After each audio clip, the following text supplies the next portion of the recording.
waistline. Move it to the left and then move it to the right. Move it up and down and then move it all around. Shake till the whole night the sun come down. Sing again, sing again, sing again. Oh na na, sing again, sing again. Oh yeah, yeah, yeah, yeah. Turn round and let me see. Turn round and let me see your boom pineapple wine with all of 50 all the time.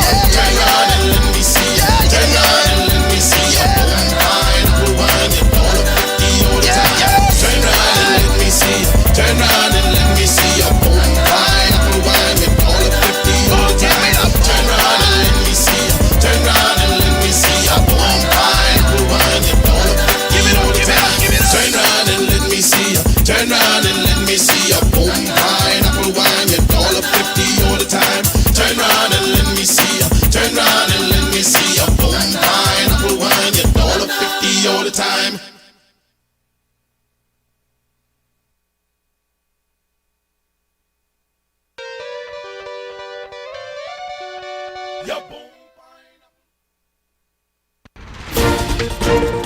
Tonight, the latest on Hurricane Melissa. It's downgraded to a Category 2 storm. Also, evacuees from the southern Bahamas find local shelters. And later, the Free National Movement confirming it plans to contest the Golden Isle seat in the upcoming by-election. Eyewitness News starts now.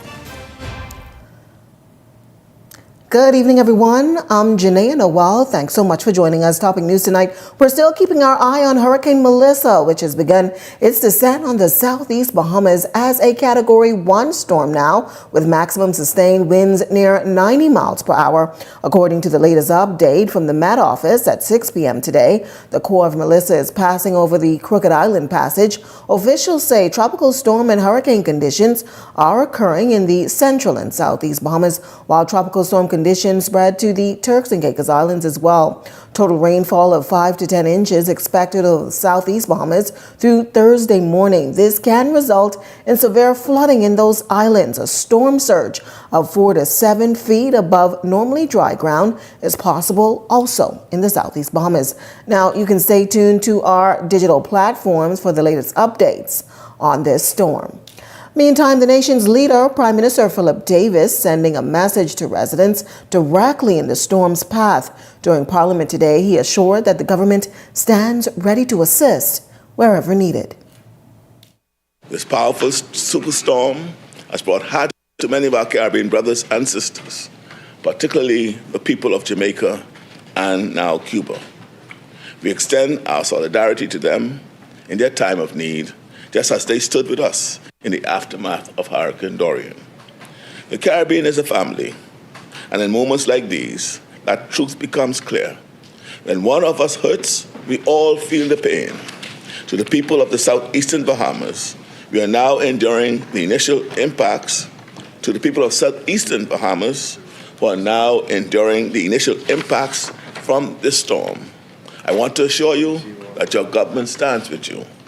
Relevant agencies are mobilized to provide relief and support, and we will continue to monitor the situation closely.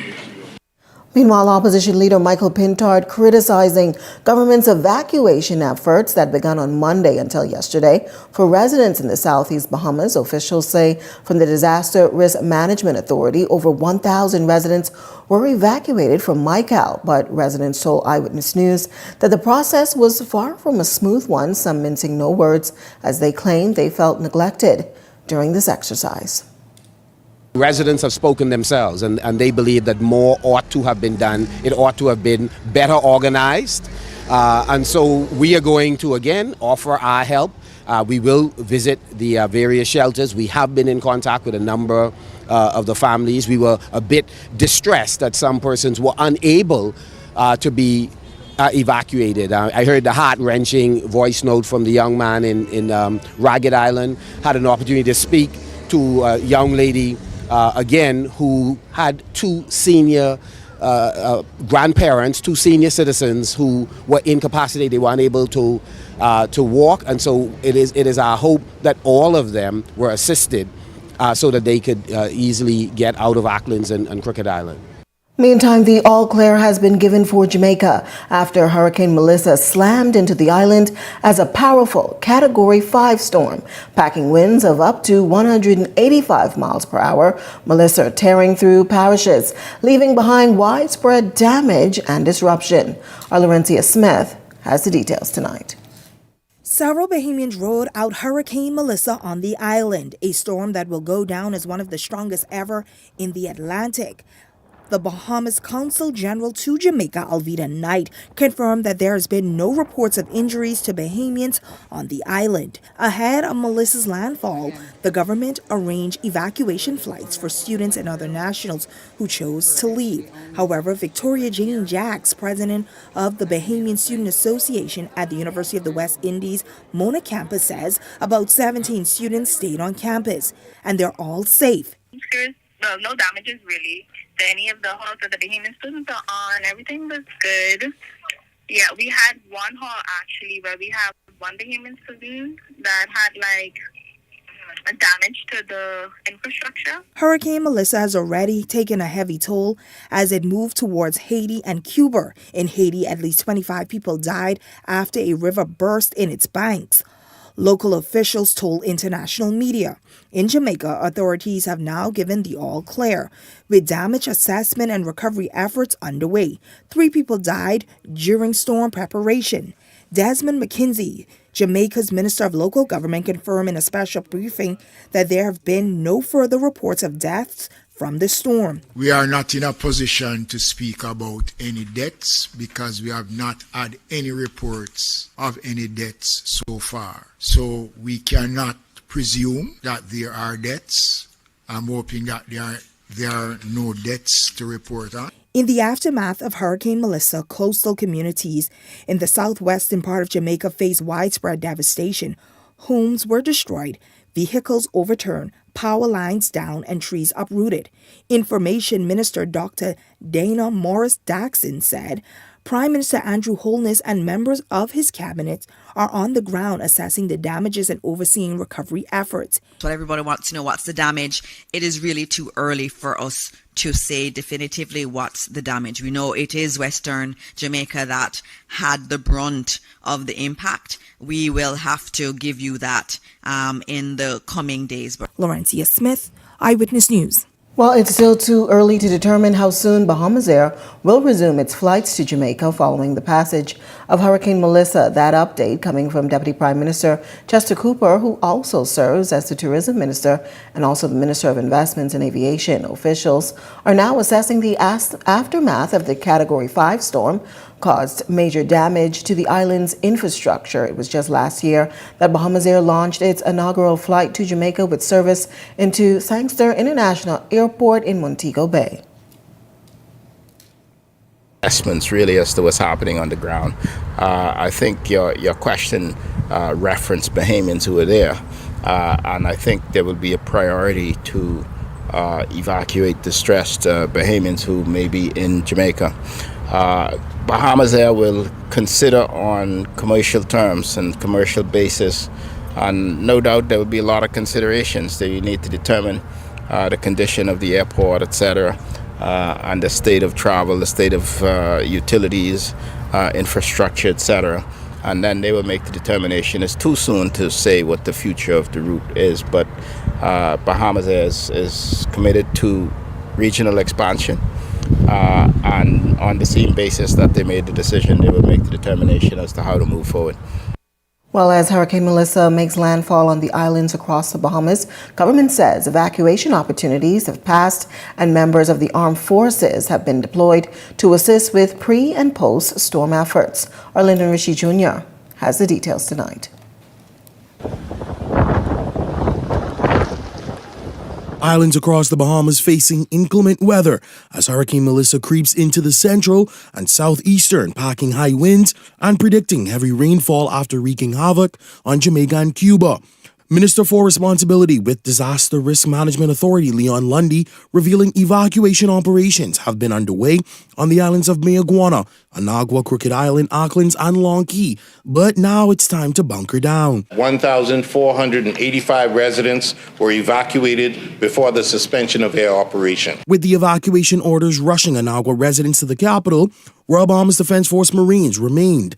Speaking with the Tribune under the basis of anonymity, some questioned their living conditions and cited lack of communication equipment.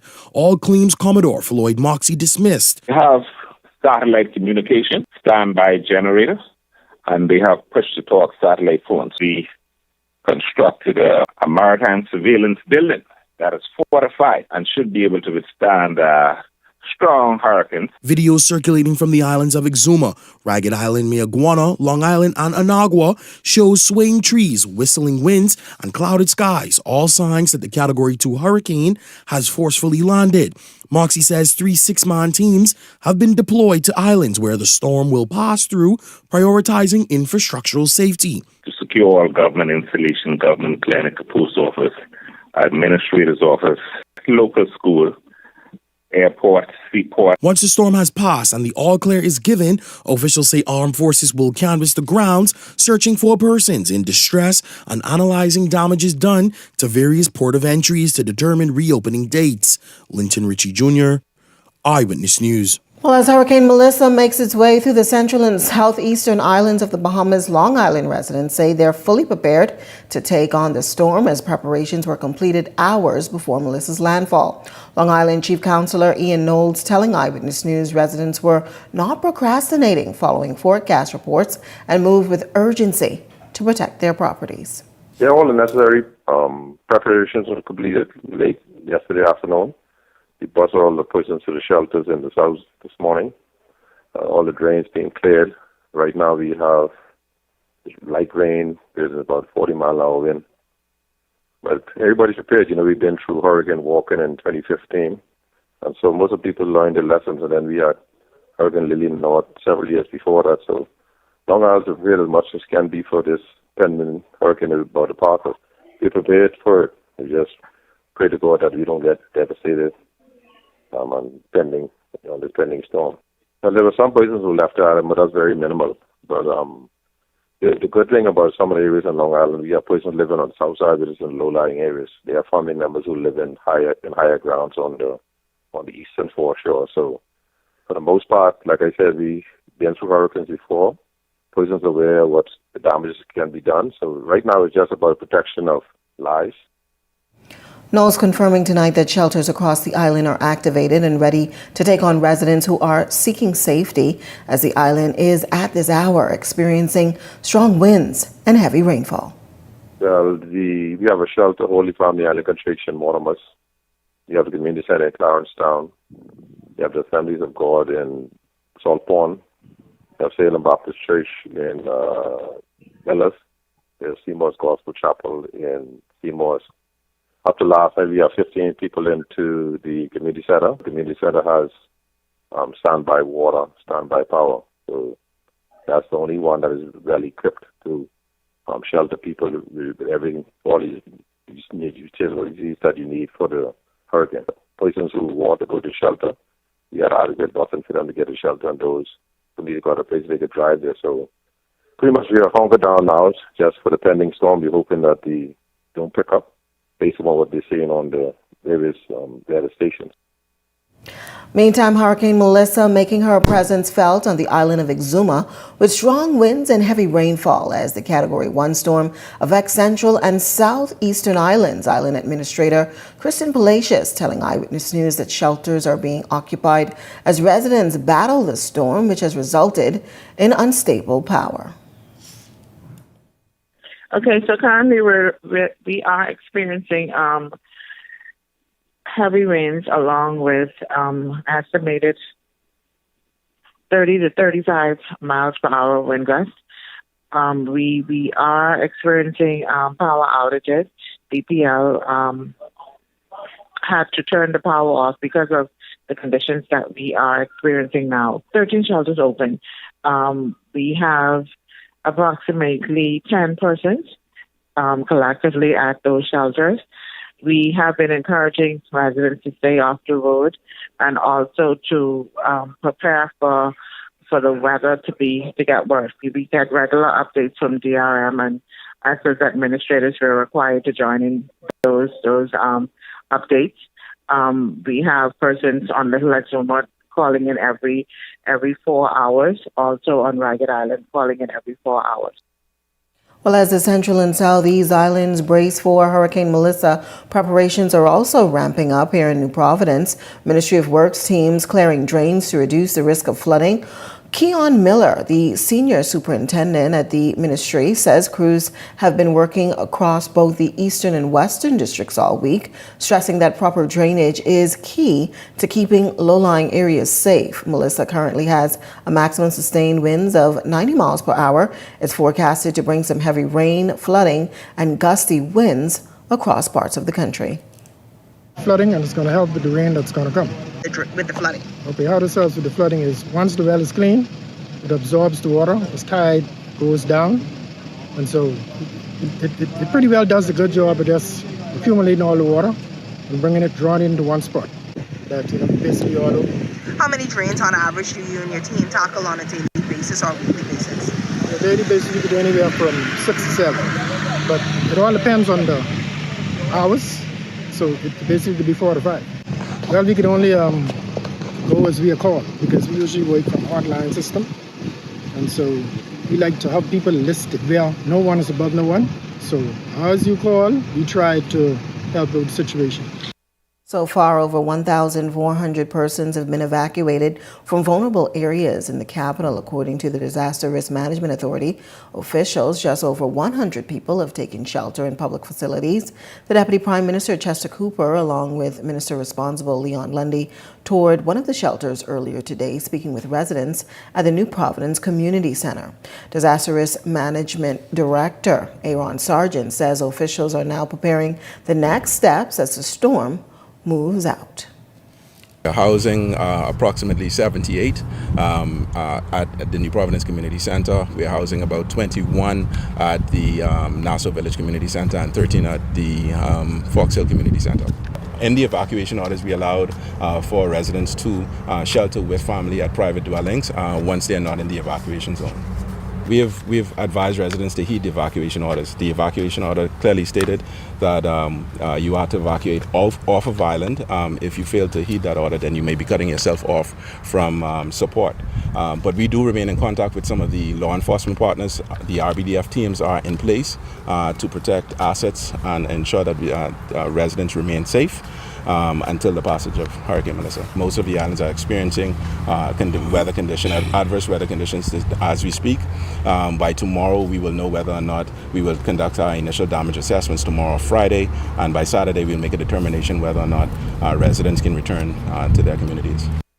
Eyewitness News also speaking with Salina Point Acklands resident Stephen Rose Jr., who evacuated from Acklands ahead of the storm. He says he's grateful to the government for providing shelter. When asked if he's fearful of what he might return to, here's what he had to say. We're still praying and hoping that we don't see what we saw last time. And I do believe that when we get back, it's going to be a crying scene. And the only thing I appeal to the government for is to please don't rush us back, throw us back in an environment that is not properly assessed, properly cleaned, and facilities are up to par, and particularly light and water is in place, and the cleanup aspect of the public facilities, public ground, streets. On to some other news tonight. A wealthy businessman, James Frankel, was fined over $1 million after admitting to bringing in some 14 guns and more than 1,000 rounds of ammunition into the country on his yacht in Bimini. Many residents outraged, arguing that ordinary Bahamians could face prison for far lesser offenses. Eyewitness News turning to social media today, posing the question, do you believe this case reflects systemic inequality and how the justice system treats the wealthy versus average citizens? 95% of participants voting yes. Wealthy heavily influenced the outcome. 3% voting no. The laws applied fairly in this instance. while 2% voted that they were unsure. Be sure to continue to participate in our daily digital polls, as your voice matters. Well, if you've got a news tip or if you've seen news in the making, call the Ion News hotline 397-6397. We also invite you to send your letters to the editor for publication on all of our social media platforms, Eyewitness News Bahamas at gmail.com. And if you're watching on our Facebook or YouTube page, share your thoughts about today's stories in the comments section. We want to hear from you. We're just getting started in Eyewitness News tonight, but when we come back, the Free National Movement has spoken. We have the showdown on who will compete for the Golden Isle seat. We've got that story coming up. And later, parliamentarians tussling over who's responsible for blacklisting. We've got more on that right after this break. Hello, bonjour, hola, hello, ciao. No matter where your passport takes you, BTC roaming keeps you effortlessly connected. Enjoy seamless calls, lightning-fast data, and affordable roaming across the globe. No SIM swaps, no stress. Just one network, working everywhere. So go ahead, explore the world, and still be just a call away from home. Fill up box for all $30. The new KFC Fill-Up Box, serving 6 juicy pieces of chicken, 4 buttery biscuits, crispy fries to share, and 12 premium original recipe KFC nuggets, all packed into one crave-worthy box. So dig in and do whatever the crunch you want with the KFC Fill-Up Box. Only at KFC, it's finger-licking good. Are you searching for something new? Something exciting? Your dream job in paradise? Well, look no further. Royal Beach Club Paradise Island is hiring. Join a dynamic group of passionate hospitality professionals, craft unforgettable moments, and thrive in a vibrant, welcoming atmosphere. Play your part in shaping the future of our team while growing your own career every day. Bring your energy, your passion, and your creativity to a workplace that's as dynamic and fun as you are. At Royal Beach Club Paradise Island, the opportunities don't just exist. They're limitless. So are you ready to find your perfect fit? Visit Royal Beach Club at paradiseisland.com/career today and step into a world of exciting possibilities.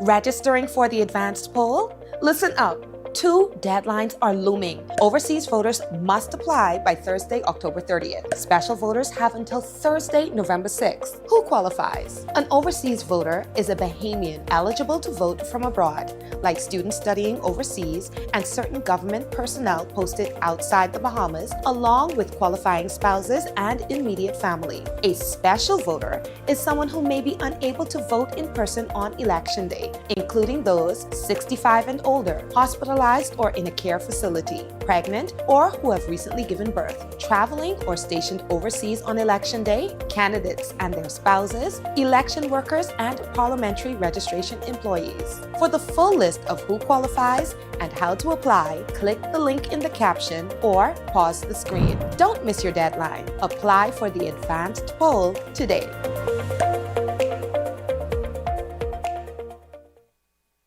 This September is a September to remember at Conrad Bahamas. Get 30% off all windows and doors all month long. We carry Hurricane Impact sliding windows and doors, Hurricane Impact casement windows and doors, as well as PVC windows and doors. Whether you're upgrading for style or preparing for hurricane season, now is the perfect time to save. Visit us today and take advantage of our biggest savings of the season only at Conrad Bahamas, exclusively at our locations in Freeport, Nassau, Abaco, and Eleuthera. Conrad Bahamas. Dream, design, deliver. This segment of Eyewitness News is brought to you by EV Motors Fleet Sales Division. For 2026 commercial vehicles, call 821-2403 today. Welcome back. Here's a look at your Eyewitness News gas tracker. $5.48 at both Esso and Rubis tonight. Shell $5.55. Welcome back. You're watching Eyewitness News. Well, after weeks of holding off in the political arena, opposition officials, they're silencing the rumors tonight. They say they're not backing down from an imminent by-election, despite previously expressing doubt on whether it will be held. Our Jose Etienne has the details tonight. The Free National Movement will be contesting the by-election in Golden Isles. Let's go. A three-way political showdown now set for next month's by-election in the Golden Isles constituency after the Free National Movement broke its silence, quashing speculations that the opposition party was going to sit this one out, given its adamant demands for government to call a general election. But political commentators are asking this question: why now? As far as I'm aware, nomination is on Friday. And so we are right on time, darling. Right on time, right on time. The announcement comes days after FNM officials had boots on the ground with their candidate over the weekend.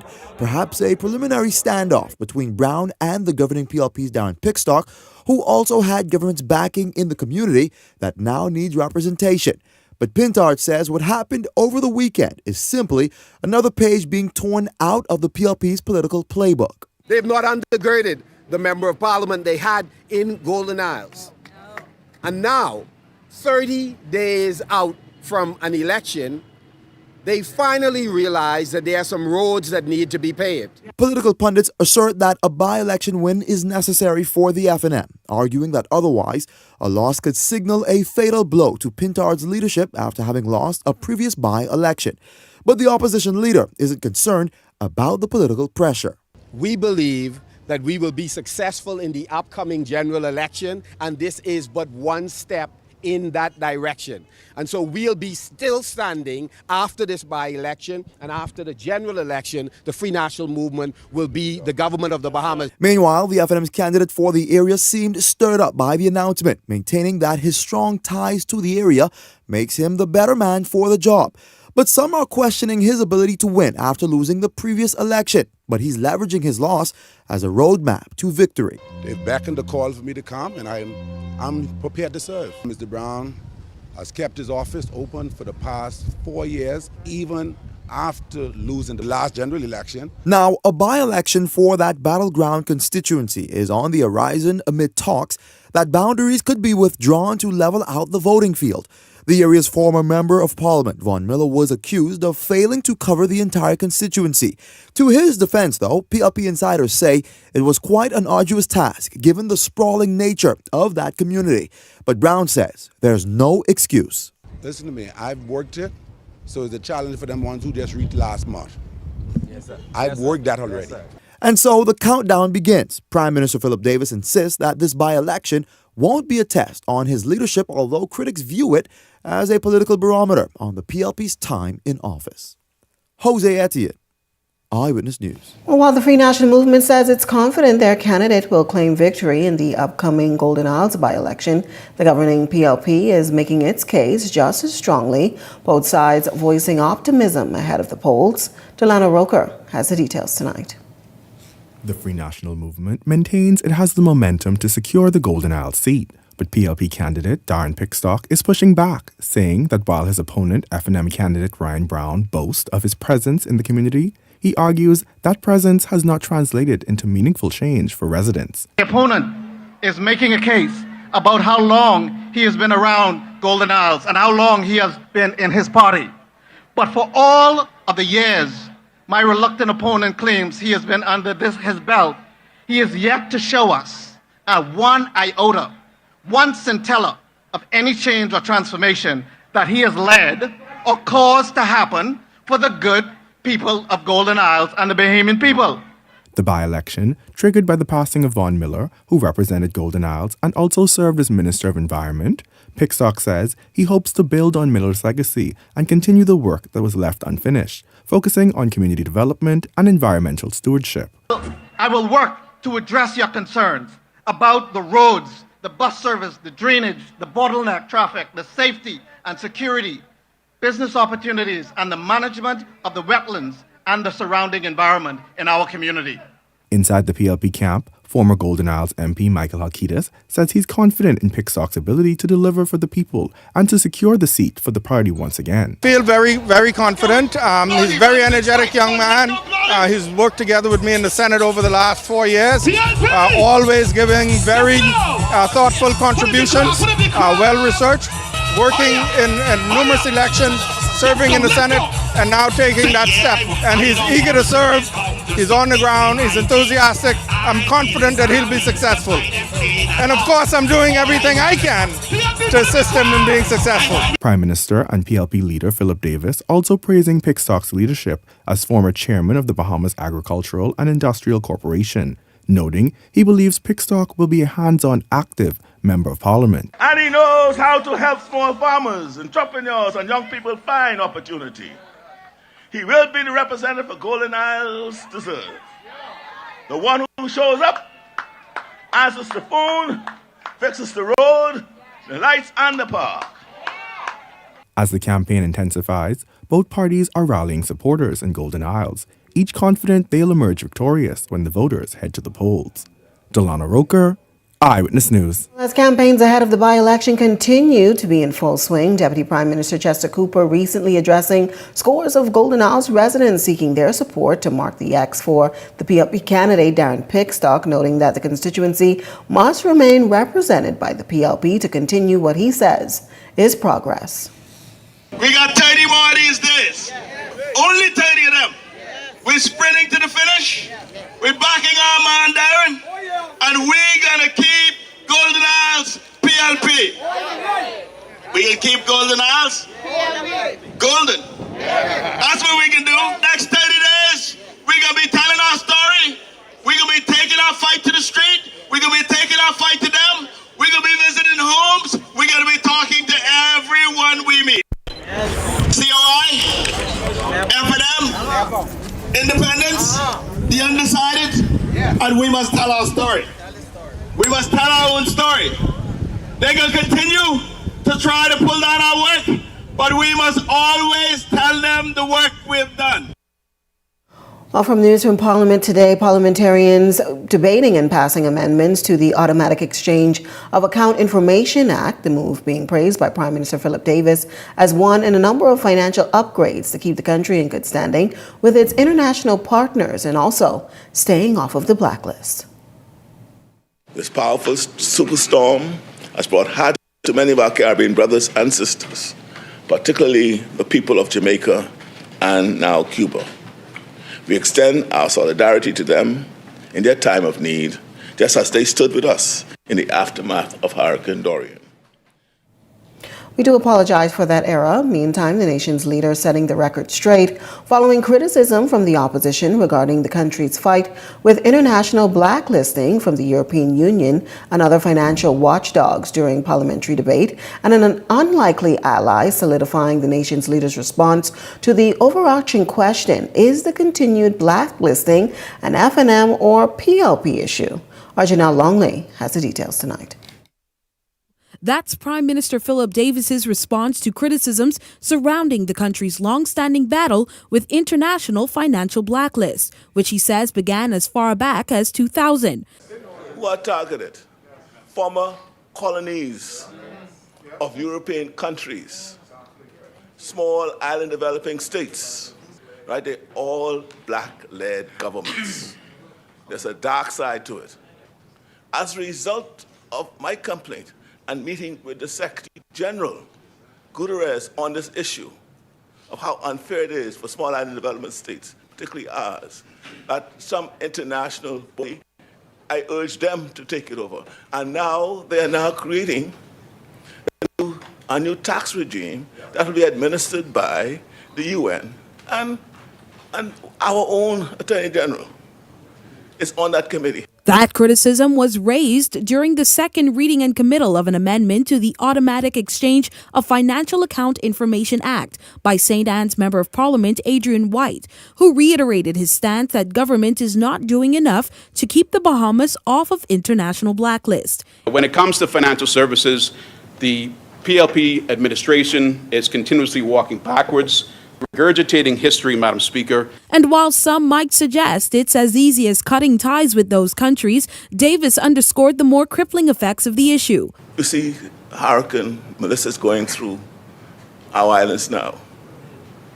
When you're on the blacklist, do you know that you make a claim for your insurance. Your reinsurers, who are situated, most of them are in some European country, you are penalized by 25% of your claim because you're on the blacklist. Not only receiving support from members of parliament, but to some an unlikely ally related to the issue. Every prime minister or minister responsible would have had to travel to Europe to try and deal with it. And that will continue, Madam Speaker. Amendments will have to be made because the goalposts will continue to be changed. Janelle Longley, Eyewitness News. Well, the countdown is on to the opening of Royal Caribbean's Clubhouse on Paradise Island. Officials say they're working around the clock to be ready to welcome its first guests. Our Laurencia Smith has the details tonight. Progress is moving full steam ahead on the Royal Caribbean Royal Beach Club at Paradise Island, with the first guest expected to arrive just before Christmas on December 23rd. President of Royal Caribbean Bahamas, Philip Simon, confirming the update while speaking with the media at the Bahamas Chamber of Commerce Power Brunch held on board the Oasis of the Sea, while the soft launch is set for December 13th. We are a pool and beach club. We're an excursion day. And so between the quick service restaurants, which we are just about completed with, we would have poured our first pool over the weekend. When I say pour, meaning literally it's filled with water now, which is a big deal. We have 2 more to go. Meanwhile, the cruise line announced a new partnership with 2 Bahamian companies, Valdea Koya and Walker Strawn Linen Services. The collaboration is expected to bring innovation in design and premier linen services to the project, strengthening Royal Caribbean's commitment to supporting local businesses. I don't think we have enough of is Bahamian ownership in the tourism industry, and so the opportunity to work along with a brand like Royal Caribbean is going to make a huge difference for our progress. Growth? This is about a 75% growth for us. Yeah, it's a big growth. This is just a larger stepping stone for us to keep growing and expanding our footprint in the market. The 17-acre destination is located at the western end of Paradise Island. The club general manager, Troy Smith, says visitors are in for a real treat when the beach club welcomes its first guest. We're going to have 3 distinctive neighborhoods. We have a chill neighborhood, we have a family neighborhood, and we also have a party zone. And, guests are going to have an amazing time there. Bookings are going great. Initially, we're going to open with around 2,000 guests, but our capacity is around 3,800, which we expect to get there around the fall. Laurencia Smith, Eyewitness News. Well, still to come in Eyewitness News tonight, in recognition of World Down Syndrome Month, the Bahamas Down Syndrome Association is boosting its fundraising efforts. We've got the details right after this break, but first, a check on tonight's weather forecast.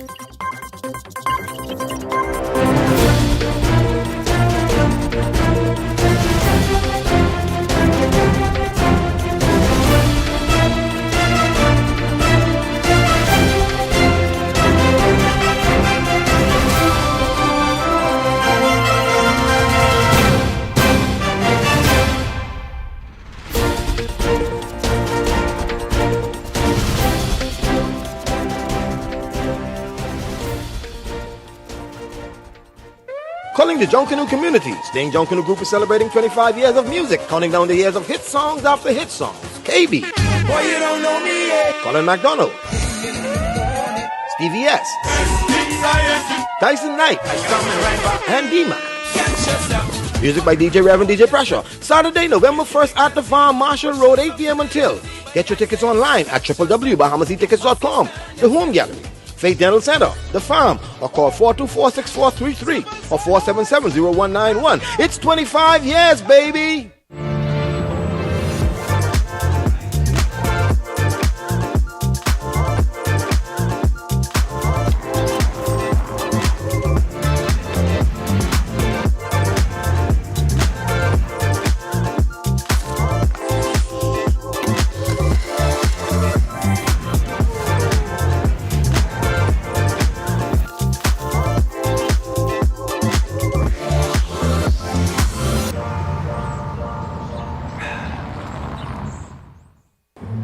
One item? Are you tired of limited choices? I'll have the one item on the menu, thank you. Wow! So many choices. Why settle for less when you deserve more? When it comes to the ways you pay, the more, the better. With a variety of payment options available, you can enjoy the freedom to choose what works best for you. Choose freedom. Choose flexibility. Choose from the full menu of payment options. The future of pay is digital.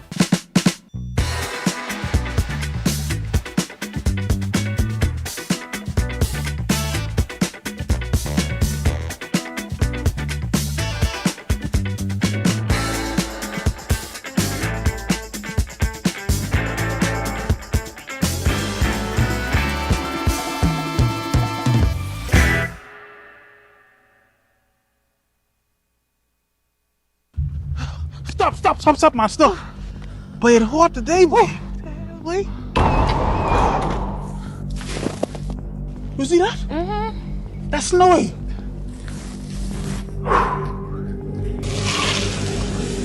I can cool off, man. Where you going? Get back here. Don't go in there. I can inside there. I can cook whatever you want tonight. Where you going? You can do what? I can cook whatever tonight. I forget you can't cook.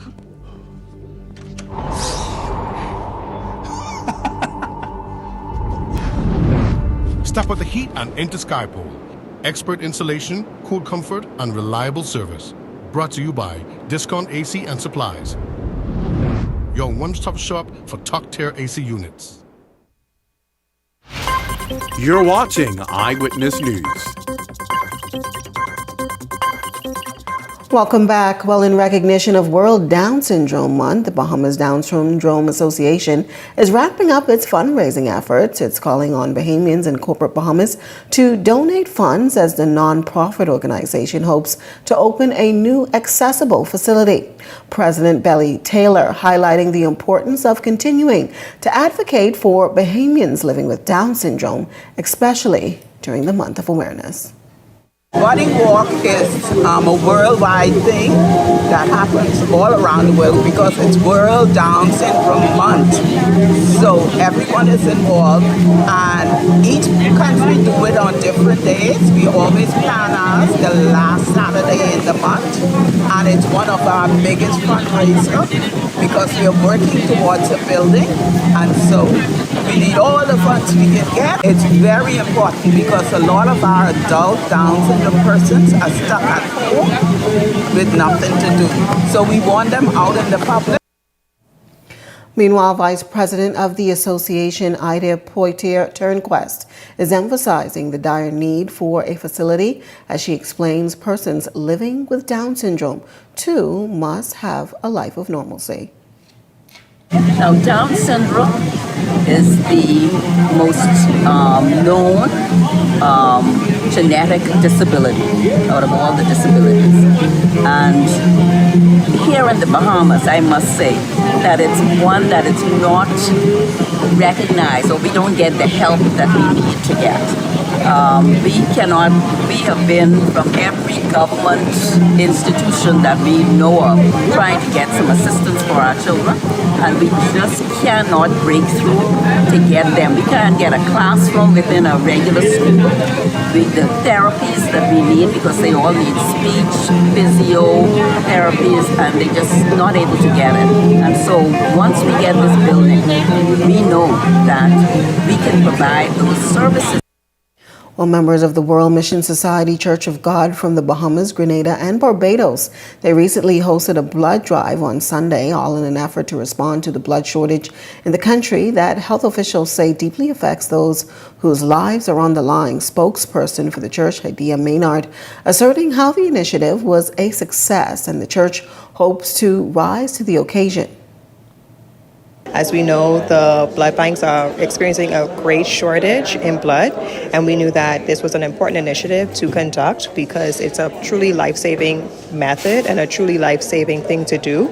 With just one donation, we can save up to 3 lives. So we're expecting to receive at least 36 liters of blood today from over 80 registered donors. Everyone needs blood, right? So blood is incredibly crucial, and as a church, one of our biggest things to focus on is community outreach in a positive manner. So we understand that by doing this is something that can really be impactful for persons, as well as doing something that can get the word out about us, and we can also partner with more persons in the future. In case you didn't know much about the emerging church, Maynard says it's establishing its presence in country as it looks to forge meaningful partnerships aimed at uplifting communities. World Mission Society Church of God is a global Christian organization. We are actually in 175 countries globally. We have over 3.9 million members, and we have over almost 8,000 churches globally. So we are a church that focuses on the new covenant established by Jesus Christ. We are new to Bahamas. We're established here in Nassau, but we also have a church in Grand Bahama that is growing speedily. So now at this time, we're hoping to partner with more organizations that really want to do good work in the community. While we're small now, we know that truly soon we'll become a mighty nation. We are partnered with Doctors Hospital right now, as well as Super Value Food Stores Limited. But in the future, we're going to be working with actually Member of Parliament, Mr. Wade Watson, on a food drive that is coming up on October 30th. So Mr. Watson and the World Mission Society Church of God, we are going to select over 25 families that are in need of assistance through beautiful, nutritious, and delicious packages that we can also deliver to them and actually aid in helping out World Hunger for World Food Day. Well, for the students of Lyford Key, creative arts is being expanded. The community recently came together to celebrate a major milestone, the official ribbon cutting of its state-of-the-art facility that promises to nurture young talent and inspire the next generation of artists, dancers, and musicians. Lyford Key School Chief Operating Officer O'Neill Bain highlighting from the rhythm of Junkanoo to the grace of ballet, the Performing Arts Center is designed to be a place where imagination meets opportunity and where every beat, step, and note will tell a story. Yes, so we like to consider ourselves as two campuses, one community. So all of our students across all grades have their music classes in this space. And then as part of our co-curricular program, we have, like I mentioned, the dance studio, the rehearsal rooms that students across various grades will use in their musical training and craft building. We also have a Junkanoo Shack. So we're very proud to have now a permanent space for Junkanoo at our school. As you know, we have won the Junior Junkanoo title 4 times. And we are looking forward to our next time and the preparation that goes into that, giving that very important Bahamian cultural tradition a home on our campus. A core part of our identity is the pursuit of excellence across 3 core areas, and that's arts, athletics, and academics. We want our students to be whole beings and global citizens. And so this space will allow us to bring in experts from around the world to share their craft with our students and help to build that academy pathway for our kids who would love to pursue the performing arts in their later careers, while also allowing us to foster Bahamian cultural identity and to deeply connect with our local community. Well, officials are sharing tonight that the center stands as a testament to the school's commitment to holistic education, empowering creativity, collaboration, and confidence in every student. And the students are already overjoyed as they prepare for their upcoming performances. In December, we have a performance of the Nutcracker with the London Ballet Theatre, and they are coming over for that, and they're performing at the Grand Hyatt in Bahamas, which is going to be really amazing and such an amazing opportunity to perform for other people.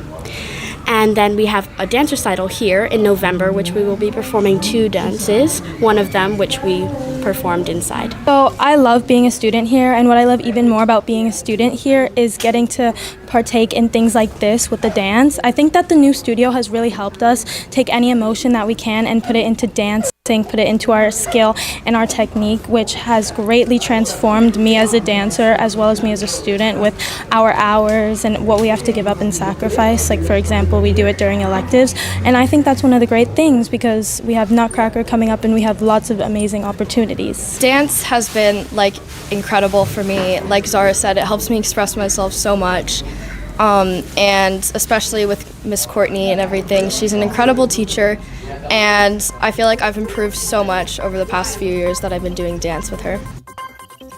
Well, that wraps up news at this hour, but coming up and beyond the headlines with Shanique Miller, a full look at all of today's top stories. That's coming up and beyond the headlines. It starts right after this. That does it for us here at Eyewitness News. It's certainly been a pleasure having you in our company tonight. On behalf of the entire news team, I'm Janae Noel saying good night and be safe, everyone.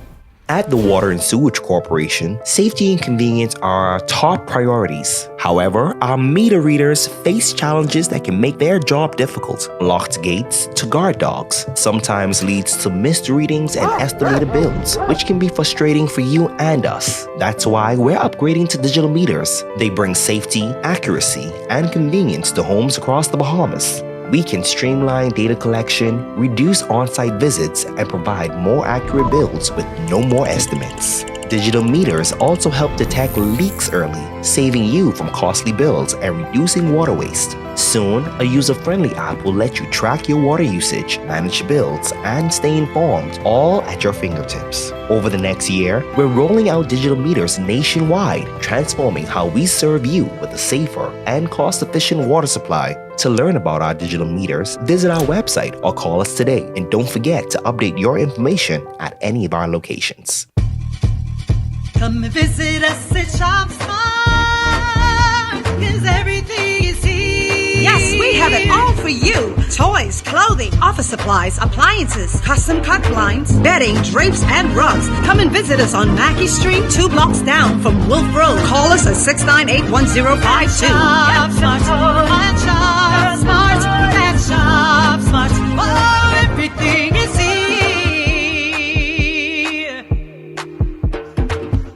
Things may be tough, but Wendy's got you covered. Grab a day single or chicken sandwich with a junior fries and 16-ounce beverage for just $6.95. Why choose less from the other guys when you can get more? At Wendy's, we're providing bigger bites and better deals. So purchase your Ting's Tough Value Meal today. Now available at all locations excluding the airport and food truck. Running out of space? We've got room for that. Welcome to Skyline Storage, your trusted self-storage solution. Skyline Storage offers units from 5x10 to 10x30, climate controlled or standard dry. Perfect for home or business. Located in Westfield Commerce Park, Western New Providence. Your belongings stay safe with gated access and 24/7 surveillance starting at $175 a month. Reserve, pay, and move in online. No phone calls, no paperwork. Visit SkylineStorage.com. Skyline Storage. Storage made simple. Registering for the advanced poll? Listen up. 2 deadlines are looming. Overseas voters must apply by Thursday, October 30th. Special voters have until Thursday, November 6th. Who qualifies? An overseas voter is a Bahamian eligible to vote from abroad, like students studying overseas and certain government personnel posted outside the Bahamas, along with qualifying spouses and immediate family. A special voter is someone who may be unable to vote in person on election day, including those 65 and older, hospitalized or in a care facility, pregnant, or who have recently given birth, traveling or stationed overseas on election day, candidates and their spouses, election workers, and parliamentary registration employees. For the full list of who qualifies and how to apply, click the link in the caption or pause the screen. Don't miss your deadline. Apply for the advanced poll today.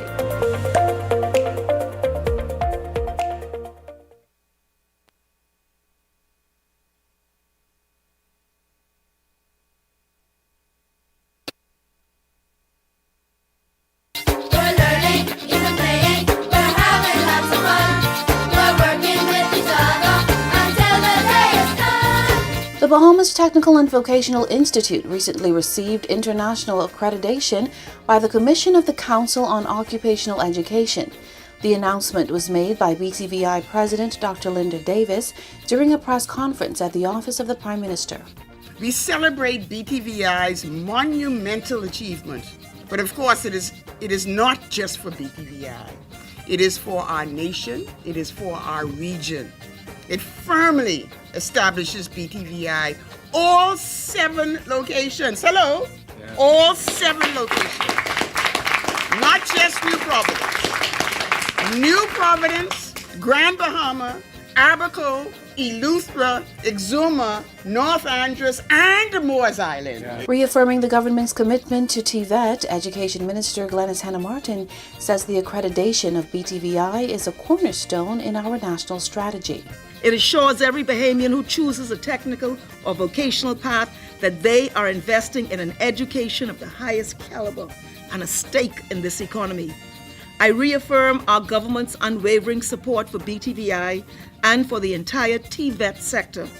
We will continue to create policies, provide resources, and foster partnerships that support this critical mission. This international accreditation symbolizes quality, integrity, and continuous improvement. I gotta underscore that because we have not arrived. We have just begun this journey. This victory, this moment, belongs to us all as a team. And on that note, this is Ed Talk.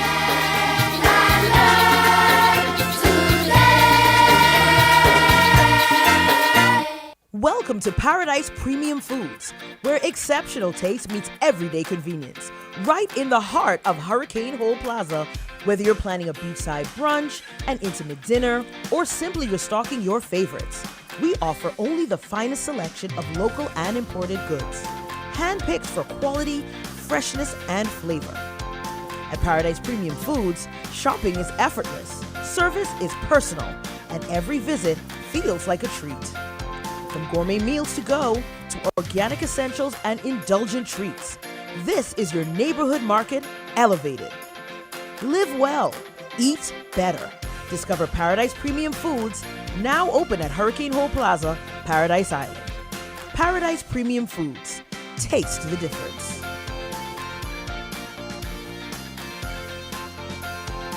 Bahamas is all about Alpha Songs, 25 years of greatness. Kesty Band is going to be there to celebrate. You don't know. Them just want to jump. Don't tell me about work in the morning.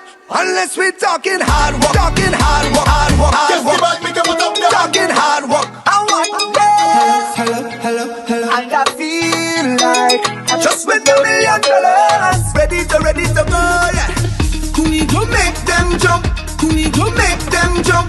We go make them jump. Them just want to jump. Miss Ocean, knock your way. Bless up. 7.5 years, but I walk in here all of a sudden, total stranger. I'm calling you Rick and Sheila. I win. At Island Lock, we take sports seriously. Get ready to experience the thrill of winning anytime and any place. Bet in real time and live the thrill of every play while watching your winnings stack up.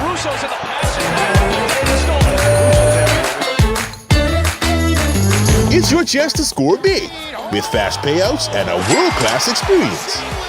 Get in the game and bet the Bahamian way with Island Luck Sportsbook.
Has expanded their testing menu. We now offer blood work, drug screening, and so much more. Our hours of operation are Monday to Friday, 7 a.m. to 5 p.m., and Saturday, 8 a.m. to 1 p.m., located on 11 Madera Street. We are here for all of your laboratory needs, with fast and reliable lab work done by our friendly and knowledgeable staff. Let us help you take the needed steps to stay in the know about your health. Let's keep working towards a healthier you. Stay Eden well. So you want a space.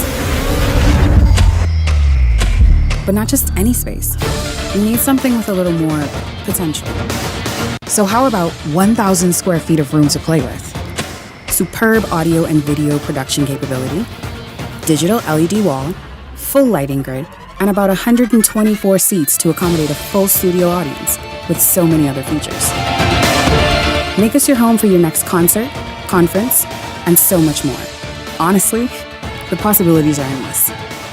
Here at ILTV Studios, we'd love to bring your next event to life. So what do you say? Do you want our space?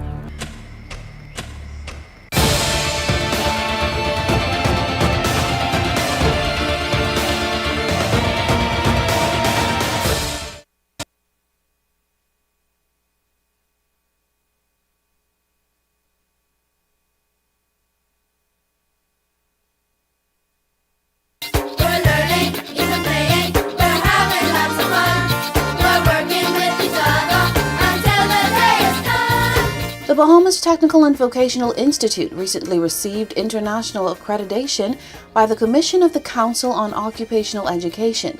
The announcement was made by BTVI President Dr. Linda Davis during a press conference at the Office of the Prime Minister.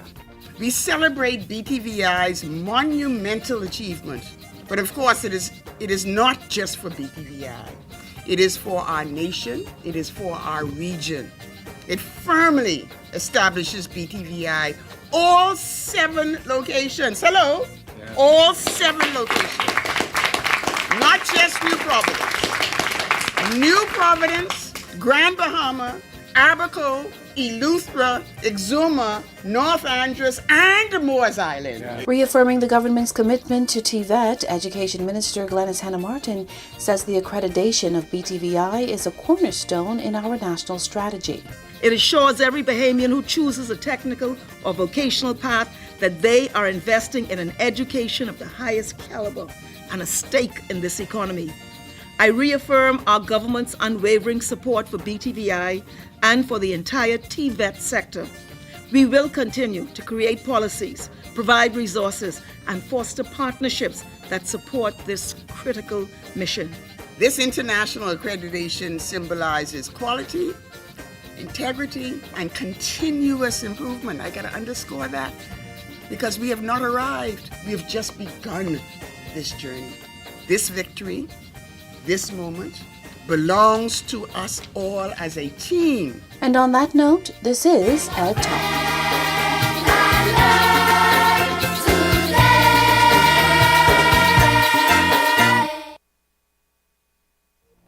The thoughts, views, and comments expressed by the hosts, guests, and callers on Beyond the Headlines are not necessarily those of management, ownership, or production unit of the Verizon Media Group.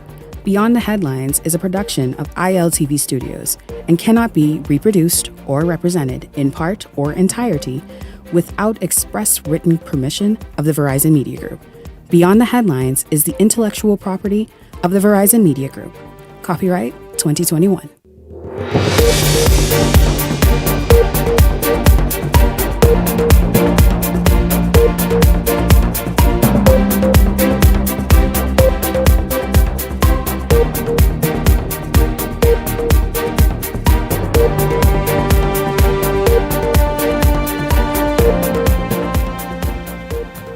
Coming up tonight, an Ackland's family who chose to stay on the island despite evacuation orders share their experience.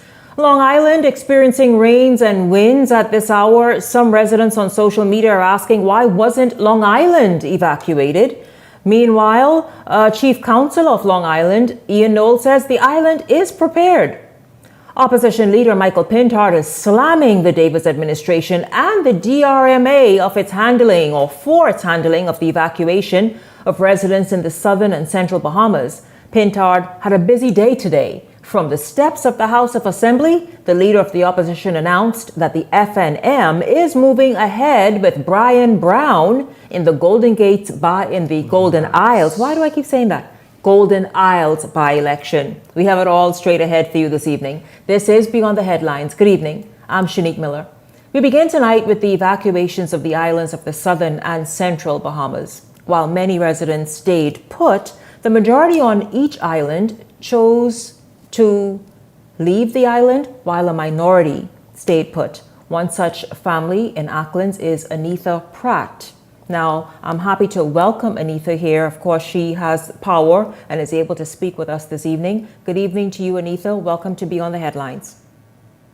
Good evening, Shanique. Thank you for having me. Yes, you look wonderful. It's good to see you looking great there in Acklands. What made you decide, after especially the order to evacuate was issued, you and your family decided to stay put? Well, I did send my grandson, who's 11 years old. He did went on one of the flights that came into Acklands. My husband and myself, we stayed.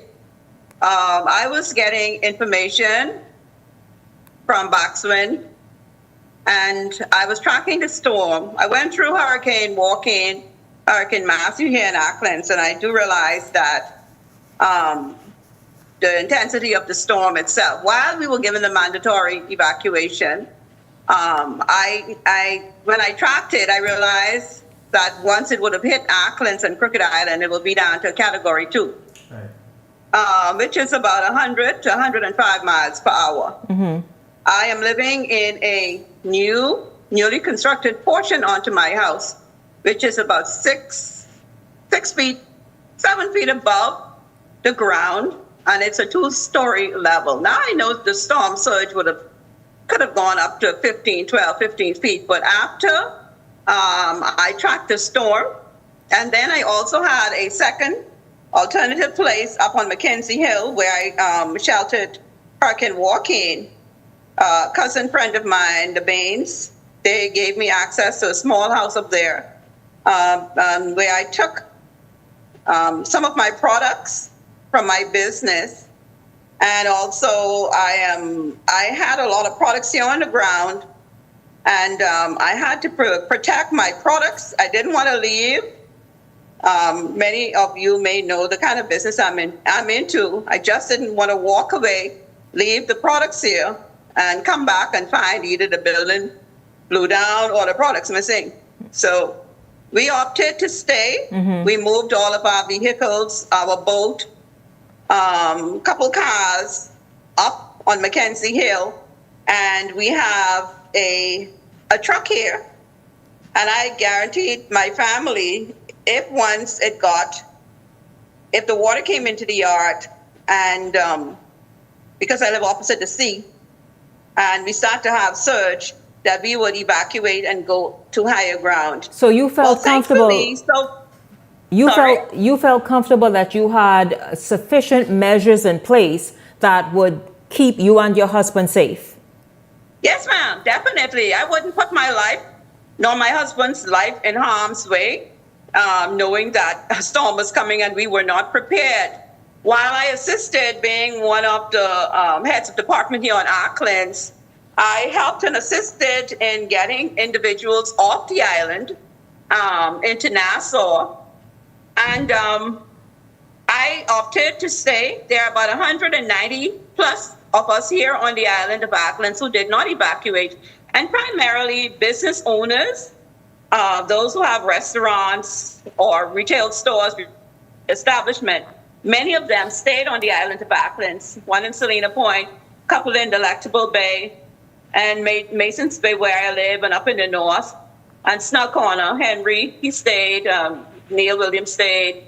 The chief counselors here, several of the council members, they also stayed, one in Salina Point, and one in the Masons Bay area, Ibels, Donald Ferguson.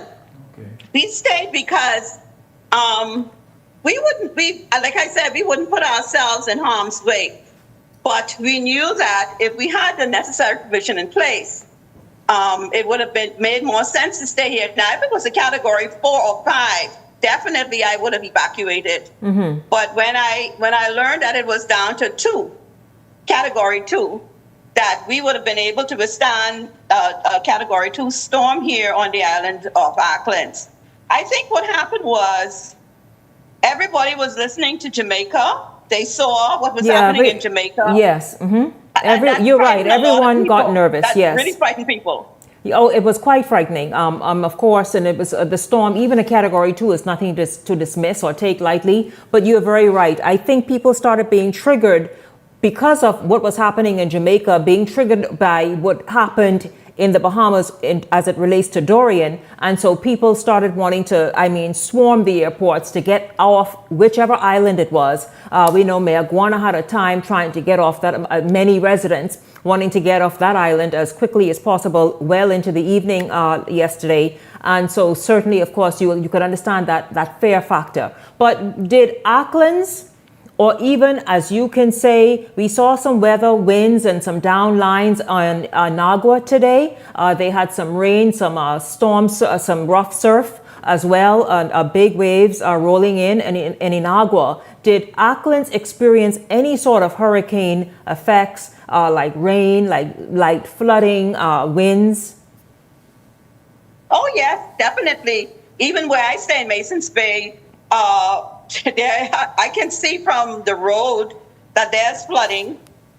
We had strong winds. I heard on the other side of my place a lot of banging on the roof, and then I saw felt and shingles on the ground. So I know that there's some damage to the roof. I think over here we'll have a lot of roof damage to various homes, and some were leaking. We were trying to get some top over into Auckland's prior to the storm coming, but unfortunately, the person who wanted to bring those tops over here, they couldn't come. They had to follow the mandatory evacuation procedure, so he didn't come. So those tops didn't come to help some of those persons down in the Salina Point area, in my area.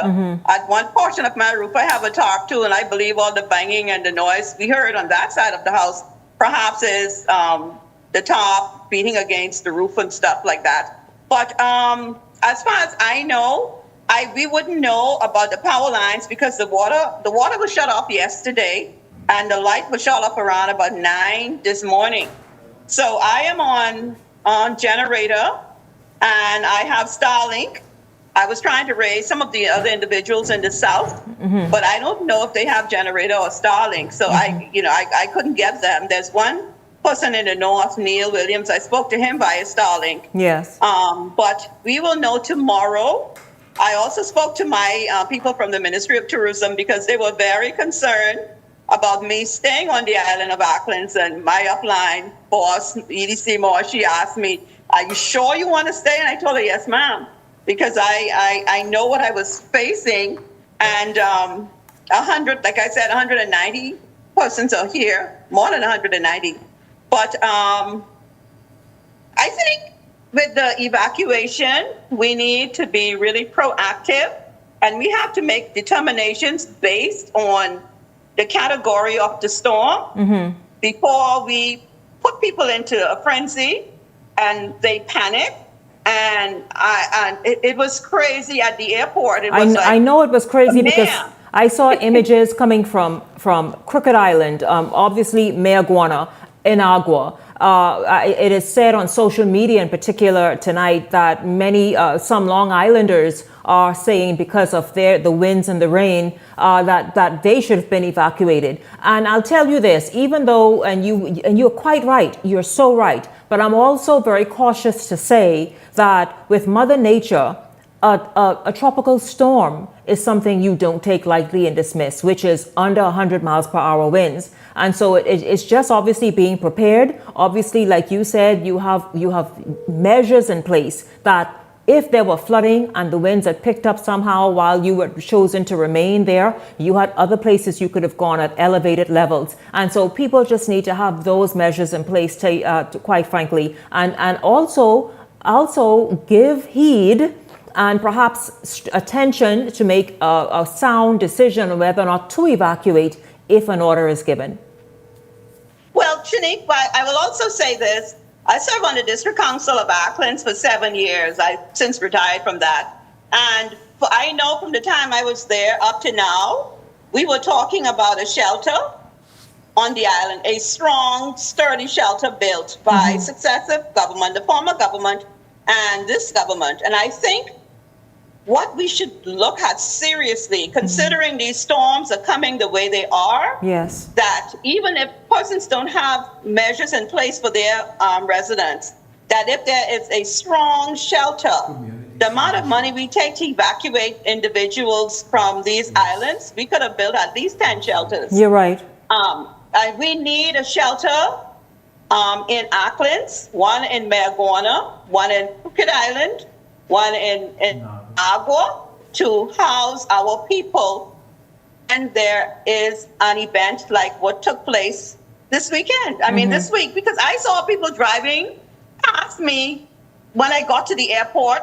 I couldn't even almost find a parking space. The airport was full. And the first day, the first trip out, it was a little confusing. And I think by the second, third, the administrator, along with the team, heads of department and the district council, they kind of got their act together.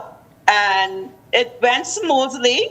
And there was not really much, terms of people arguing and trying to get on the flight. In the beginning, it was. Because everybody wanted to get out because of what they heard on the radio about the storm or on the television. Right. But after that, it ran smoothly. So I would say in Auckland, while there were hiccups, they were able to evacuate 316 persons out of Auckland, and we have another 190 here in Auckland who stayed. So they had several flights into Auckland. I don't think Auckland would have felt abandoned. And I don't know what happened on some of the other islands. I can't speak to that. But I do know that what took place in Auckland concerning the evacuation, for the most part, was smoothly done. I know Crooked Island, my second home over there, had some hiccups as well. But I think in the end, they were able to, I called myself, a couple people to find out what was going on in Crooked Island. And they were able to get Crooked Islanders out as well. It may have been late, but they got out. Right. As for the other islands, I can't speak to that, but I think it's just a matter of planning properly. That's really necessary. Yes. Now, has the water been restored as yet or reconnected? Oh, no, ma'am, because we don't have all clear. And the storm thing now is on its way down. When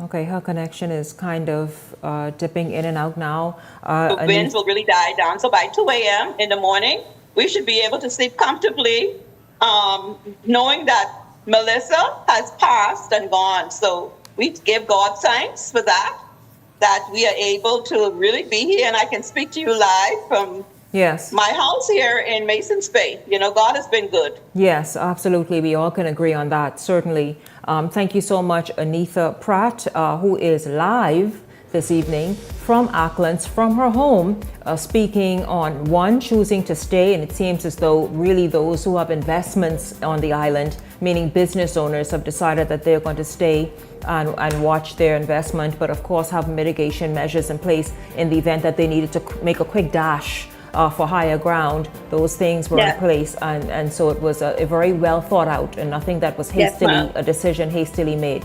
I thank you so much, Anitha Pratt. Thank you for speaking with me here on Beyond the Headlines. Happy that things are good in Auckland, good in Michael, with some strong winds here and there. We'll take a look at Long Island after this break. This is Beyond the Headlines. We come back with much more right after this. Thank you, ma'am, for having me.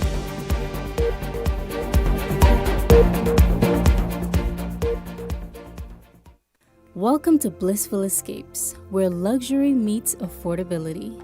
Whether you're seeking relief from aches and pains or simply looking to indulge in some well-deserved pampering, relax and detox in our infrared sauna. Enjoy a soothing Swedish massage or an invigorating exfoliating body scrub. We also provide advanced facial treatments using cutting-edge technology, including hydrofacial, microneedling, and microcurrent therapies, located at the shops of Cable Beach Plaza. Cancer Treatment Centers of America is now City of Hope, creating one of the leading cancer care and research networks from coast to coast, providing more of what you need. More locations means more care closer to home. More specialists means more expertise. More research means more breakthroughs. More advancements means more treatment options. And more options means more hope. Call now to get more of the care you need. Running out of space? We've got room for that. Welcome to Skyline Storage, your trusted self-storage solution. Skyline Storage offers units from 5x10 to 10x30, climate controlled or standard dry. Perfect for home or business. Located in Westfield Commerce Park, Western New Providence. Your belongings stay safe with gated access and 24/7 surveillance starting at $175 a month. Reserve, pay, and move in online. No phone calls, no paperwork. Visit SkylineStorage.com. Skyline Storage. Storage made simple. 7.5 years, but I walk in here all of a sudden, total stranger. I'm calling you Rick and Sheila. I win. At Island Lock, we take sports seriously. Get ready to experience the thrill of winning anytime and any place. Bet in real time and live the thrill of every play while watching your winnings stack up.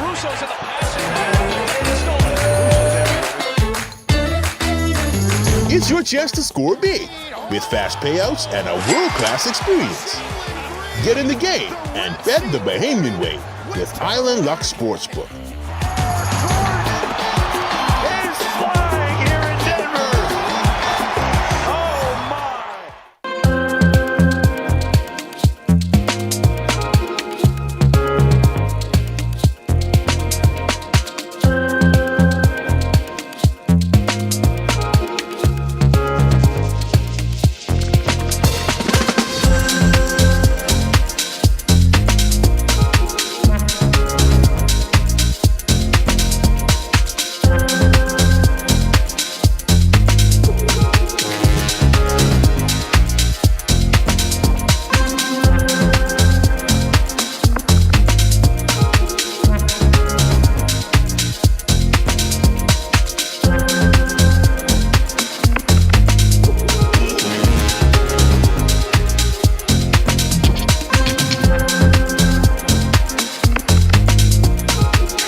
The race to 2026 is heating up, and the nation's voice is louder than ever.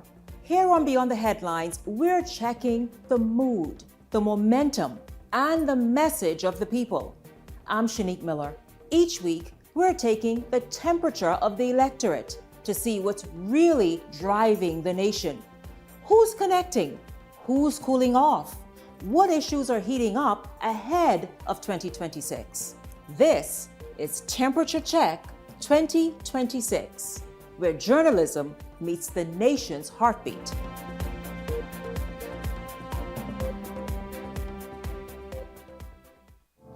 Beyond the Headlines is now introducing powerful TV advertising opportunities made just for you. Choose our television ad package, 20 30-second ads for $2,000 or 20 60-second ads for $2,500 plus VAT. Prefer flexibility? Go a la carte. Just $150 for a 30-second ad or $200 for a 60-second ad. Step into the spotlight with our interview package. One 15-minute interview for $500 or 4 for $15 per month. Or bring Beyond the Headlines directly to you with our live on location package, only $2,600 plus VAT. For more information, contact our sales agent at 242-466-6173.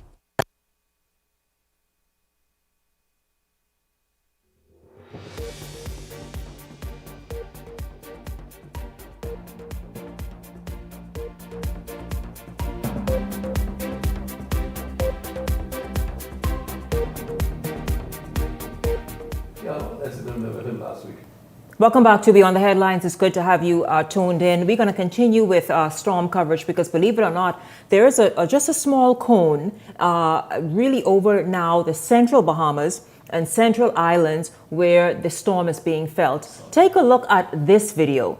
It's Long Island. This was captured around 7 or just before 7 and shared by the Basquin Weather Network. You heard the interview in Long Island refer to this weather network. As you can see, there is heavy rain, heavy winds, and what appears to be some flooding already. Now, this is Long Island just before the sunset.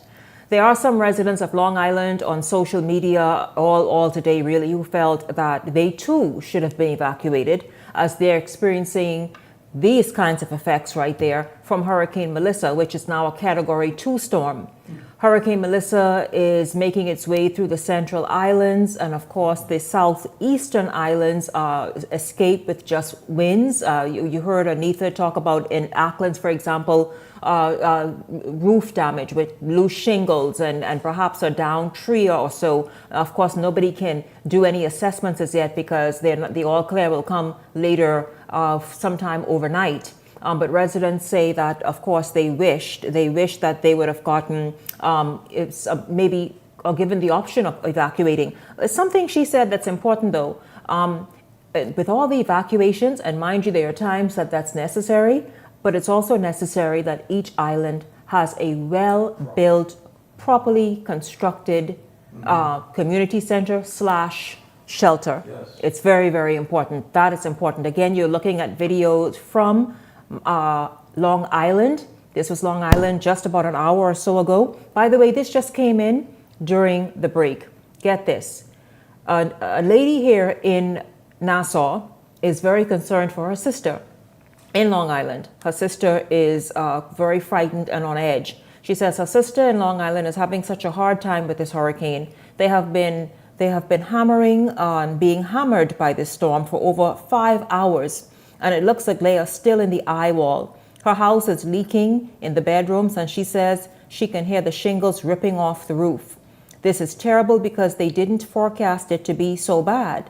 Well, the wind started in the east, then the north. Now it's blowing from the west. Okay, so again, Bahamians, whether it's a tropical storm, if it's forecasted for our area, any islands, take it all seriously. A Category 2 storm may not be a 5, not even near it, and thanks be to God, but a Category 2 storm will pack the winds as well. Now, I hope that lady in her house, of course, assessments will be done on Long Island and all the other islands. In fact, assessments are set to begin in MyCal as early as tomorrow. I spoke with some residents there in Agua, in particular, who said that they're expecting Robert Caron to go there and carry out his own assessments. That is ahead of what the government will do, but understand assessments will be done. I hope that this lady is safe, that hopefully it doesn't flood because Long Island is prone to flooding, but that she is and her family can be safe and dry in her home tonight. Meanwhile, though, Long Island Chief Counsellor Ian Knowles is telling Eyewitness News that residents were not procrastinating following forecast reports and moved with urgency to protect their homes. Yeah, all the necessary preparations were completed late yesterday afternoon. We brought all the persons to the shelters in the south this morning. All the drains being cleared. Right now we have light rain. There's about 40-mile-an-hour wind. But everybody's prepared. We've been through Hurricane Walken in 2015. And so most of the people learned their lessons. And then we had Hurricane Lillian North several years before that. So Long Island's prepared as much as can be for this pending hurricane is about to pass us. We're prepared for it. We just pray to God that we don't get devastated on this pending storm. Now, there were some persons who left the island, but that's very minimal. But the good thing about some of the areas in Long Island, we have persons living on the south side, which is in low-lying areas. They have family members who live in higher grounds on the eastern foreshore. So, for the most part, like I said, we've been through hurricanes before. Persons are aware of what the damage can be done. So, right now, it's just about protection of lives. Floods before. I remember, a hurricane some years ago, maybe Matthew or something. Meanwhile, Knowles is confirming that shelters across the island are activated and ready to take on residents who are seeking safety. So, lady, I hope that perhaps you are watching, and if it gets worse there, that you feel uncomfortable, you can go to one of the shelters, as the island at this hour, we understand, is experiencing, as you saw in that video, strong winds and heavy rainfall. Well, I'm going to bring in the Hot Topics panel right now just to get a response on everything we have seen. Of course, we heard Jamaica had several deaths, damage to hospitals, damage to businesses, to homes, to roads, to seawalls. I mean, Jamaica, in fact, last night when we spoke with the Office of the Prime Minister and a state minister there, he talked about one area being cut off by a river that had overflowed. And so Jamaica has its hands full with getting everything. We saw Andrew Holness, Prime Minister, beginning assessments today. But of course, we are now talking about the rains and the winds in our area and seeing what's happening. I want to get your thoughts on it. Welcome to Beyond the Headlines. Ellington Ferguson, Leslie Miller, and Howard Johnson. Gentlemen, good evening to all of you. Welcome to Beyond the Headlines. Good evening, Shanique. Good evening, Bahamas. Certainly it's a pleasure to be here once again to lend my voice. You all saw what's happening. Leslie, you could look right here in the same camera right there. Good. Yes, you all saw what the conditions are. First of all, we're happy that Michael seems to be in the clear, even though they're experiencing winds and rains right now. But it's moved to the central Bahamas. Your thoughts on everything that's played out and how everything is happening right now? Well, Shanique, our heart goes out to the people of Jamaica. We've seen some of the devastation that they have sustained during this Melissa hurricane. Thank God that for the last 2 days, I've heard that our brothers to the north, they have been collecting supplies and preparing to go down to Jamaica in the aftermath. And so help is going to come on the way, and our government has talked about helping wherever we can. The people of Michael, I thank God that we were spared basically the brunt of it. Thank God that after the mountains of Jamaica, of course it hit Jamaica as a Category 5, and it still fought its way through, came over to Cuba, and then it's dwindled down to Category 2. However, all precautions were taken. I think the government initiative, their gesture of evacuating was very good. However, I joined my sister Anita that I think it's time that we look at it differently now. I think we need to really look at how we develop, how we build on these islands, and we need to have proper hurricane shelter. I spoke to one of the councillors from Auckland's earlier this afternoon. Okay, they need hurricane shelter, a number of other things that they need, but these things we need to put in place that even if we have to supply them in whatever or however we, when people go in there, but we need to make sure that each island, because like she just suggests, the cost that it takes to airlift them and then to take them back again and to house them here in Nassau. Properly built shelters on each island. Exactly. And I think we need to do that. We need to look at these islands as we seek to cause for development to happen in these islands. But I'm glad that there's no loss of life at this point, and everybody's hunkered down. And again, I know of Anita, what she spoke about the hills. Mason Bay is a high point, and the Aucklands has many hilly areas. So again, we need to look at how we develop these settlements, where we build and how we build. Good evening, Shanique. Good evening, Bahamas. Good evening, colleagues. Can you guys hear me? Yes, absolutely. We can. Yes, I just want to say that I pray for safety and security of everyone that is still down there in those southern islands and central islands of the Bahamas. We know that it is a Category 2 hurricane, but still it has to be taken seriously nonetheless. Now, I know that there were some logistical challenges with what was going on. Mr. Sargent said earlier today or yesterday, I believe, in a press conference that this was the largest pre-evacuation event in the history of the Bahamas. And anytime you are dealing with unpredictable and unprecedented weather, it's going to get really dicey, and there are going to be some logistical challenges. And so I know online there was a lot of political talk, a lot of activity, a lot of blame going around. The government of the Bahamas did its best to facilitate the evacuation, and I'm so glad that many people got out. I spoke to friends in Turks and Caicos and some of the southern islands of the Bahamas, Inagua, Crooked Island, who were left and who also are still there. And I believe that the government did its best under the circumstances. And I just want people to realize and understand, this isn't PLP, FNM, COI or anything. It's the government of the Bahamas. Let's lend them our support. It doesn't matter if it's not your party. You give them your support. You try to work within the parameters of the challenges. And we just want people to remain safe. And so that's all I have to say. I just want people to remain safe. And I pray that everyone comes through this hurricane. You know, I watched those winds haul over Jamaica. Before it hit Jamaica, it went up to 205 miles an hour. Hit Jamaica at 185 miles an hour. That was the second, probably the most devastating storm in the history of Jamaica. 77% of the electricity is off on the entire island. Some of the small islands around Jamaica is totally cut off. The infrastructure has been severely damaged. We were lucky, even in Long Island and some of our family islands that, not borders, but still a good distance away from Jamaica. Thank God for Cuba. Men had left Jamaica and went to Cuba. The mountains of Cuba is much greater than the mountains in Jamaica. I was able to sort of kill some of the force. I think the force in our family islands was no more than 50 miles an hour.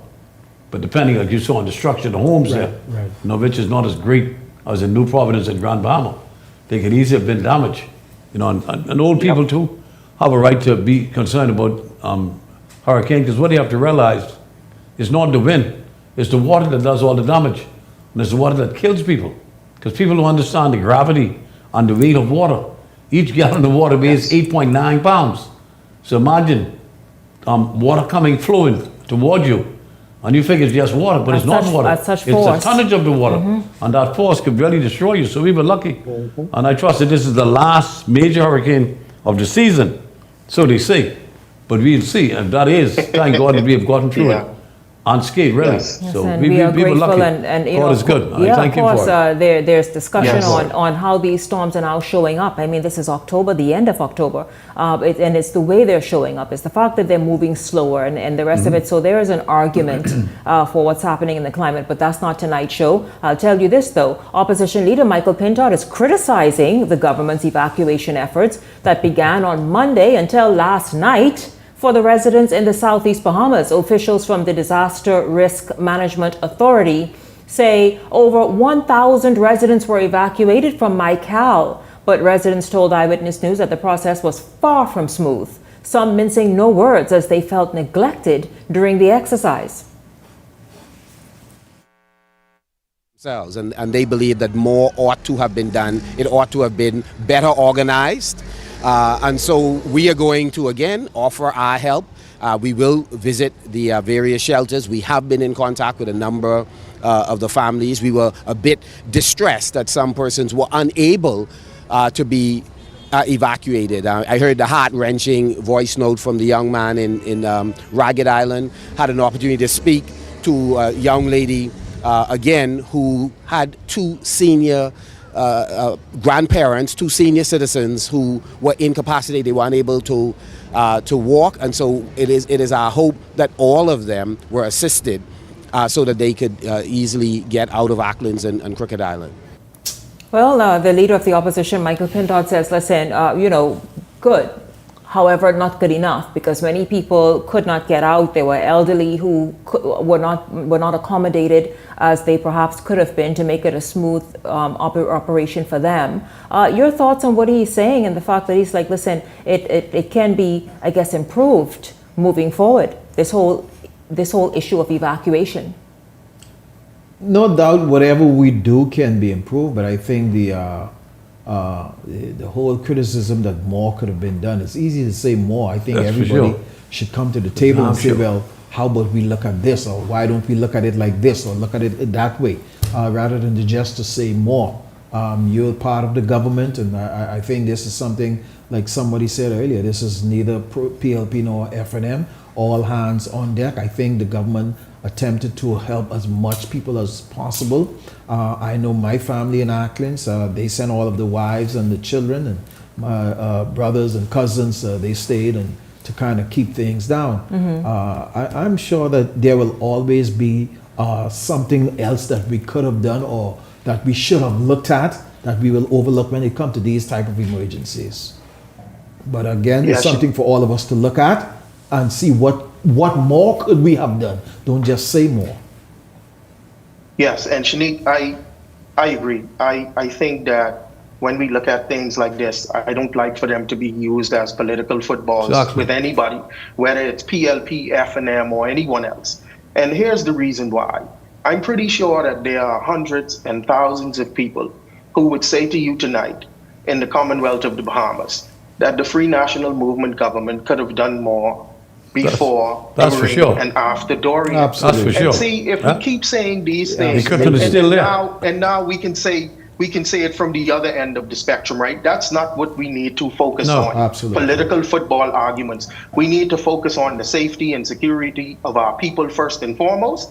And then what we have to do, any government, the F&M government after Dorian and the PLP government when this is passed, what are the teachable moments and what can we do better to learn from this particular catastrophe and do it better the next time we are faced with this challenge? That's what we have to do. Now, I saw very quickly that there were some challenges with some of the smaller islands and having those airports and those airstrips where certain aircraft in the partner network of the government or the DRM, they could not deploy down to these islands because they needed smaller aircraft. I'll tell you one thing about this, right?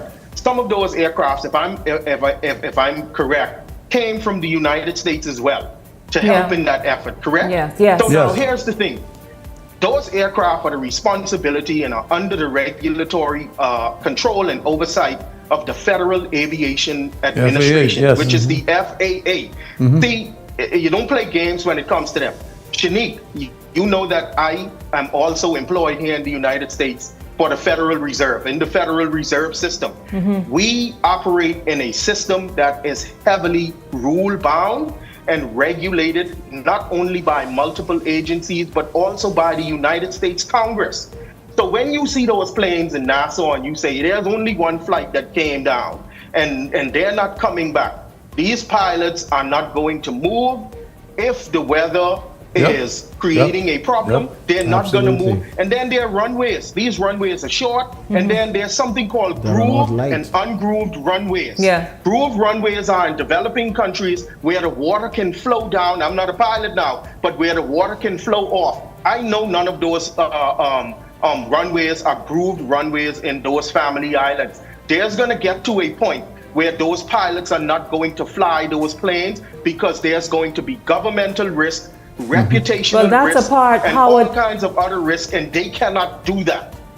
Howard, that is a part of what happened last evening, because after this show last night, I went and did my own research, still fighting for some people in Mayaguana, only to be told that the FAA issued strict instructions for them not to fly, because they would have to fly through weather and fly on unlit, or land rather, on unlit runways that were not equipped with any bit of emergency response. And so they were stopped, and that is why they had to resume this morning in daylight, but they could not do that last night because they were told by the FAA and also by the agencies around the National Hurricane Center that they are not to fly, and that is what took place. So you made a great point, Howard. You made a wonderful observation, because that's exactly what took place. Listen, when we come back, we are going to take a look. Listen, Michael Pintab is all over the place today because what he also announced is out. Oh yeah, what y'all thought? We will be in Golden Isles in the by-election. We'll talk about that after the break. He was pushed hard to do that.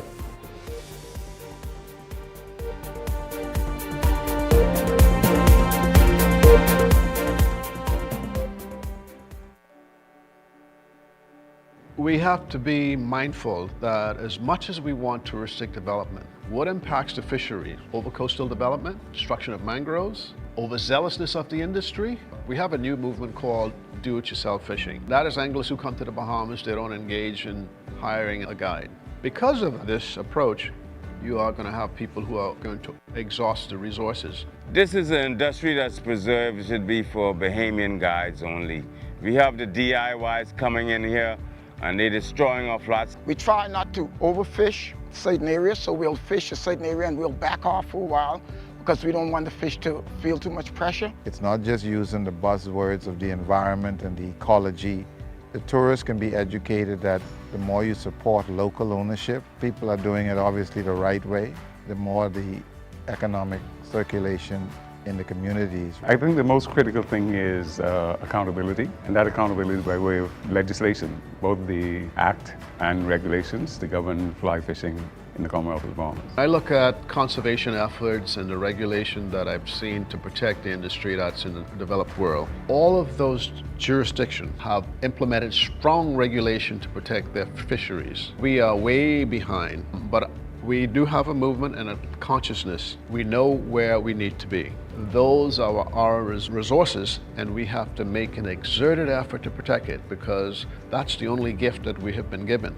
And if we don't protect that, then we lose everything. Building the lodge, I understood clearly the mission to continue what my father started. From this lodge, it has served as the headquarters. We finally got legislation passed in 2016, and it legitimized the guiding profession. We pushed to get the program established into BAMSI in the training of the next generation of guides, but it extends way beyond that. We need more Bahamians in the industry who are doing the research to provide the information to the industry, that is to fishermen and to everybody who benefits from the resources. We don't know the resources in this country. We grew up just hearing about sun, sand, and sea. It is going to be through education and awareness, whether it's within our schools, whether it's in our communities, to conserve the environment, that is going to sustain the fly fishing industry. Well, the future of fly fishing in the company, I think fly fishing is a very, very unique spot. I think it's going to get better because the guides are now being all certified. They're all getting proper knowledge of handling and how to run the whole system. If you're a youngster and you want to get into this, it's a job like any other job. You got to live it. You got to love it. Young entrepreneurs coming in, you want that kind of interest, you want that kind of drive and desire. You want to carry that. You want to become the product.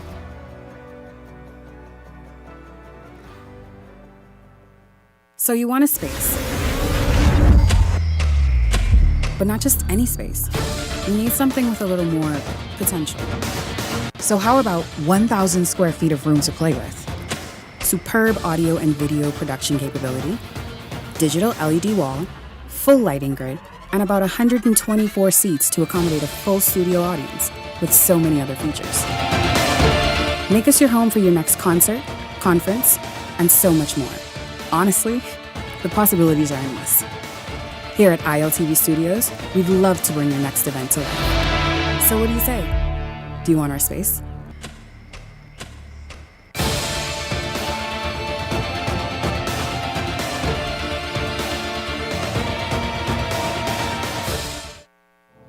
Beyond the Headlines is now introducing powerful TV advertising opportunities made just for you. Choose our television ad package, 20 30-second ads for $2,000 or 20 60-second ads for $2,500 plus VAT. Prefer flexibility? Go a la carte. Just $150 for a 30-second ad or $200 for a 60-second ad. Step into the spotlight with our interview package. 1 15-minute interview for $500 or 4 for $15 per month. Or bring Beyond the Headlines directly to you with our live on location package, only $2,600 plus VAT. For more information, contact our sales agent at 242-466-6173.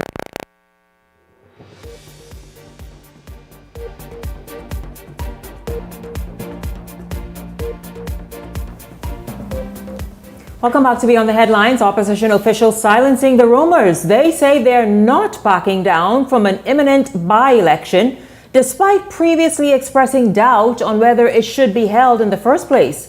This even after Prime Minister Davis announced that it would happen. Jose Etienne picks up the story from here.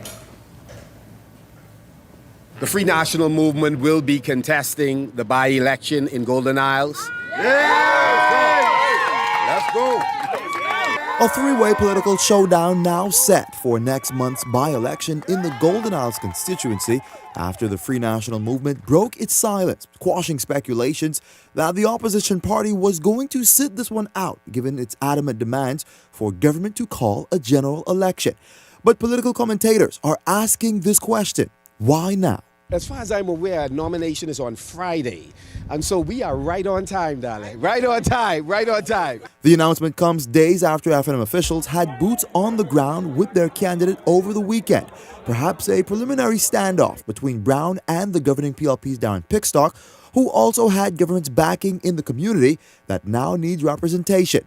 But Pintard says what happened over the weekend is simply another page being torn out of the PLP's political playbook. They've not undergirded the member of parliament they had in Golden Isles.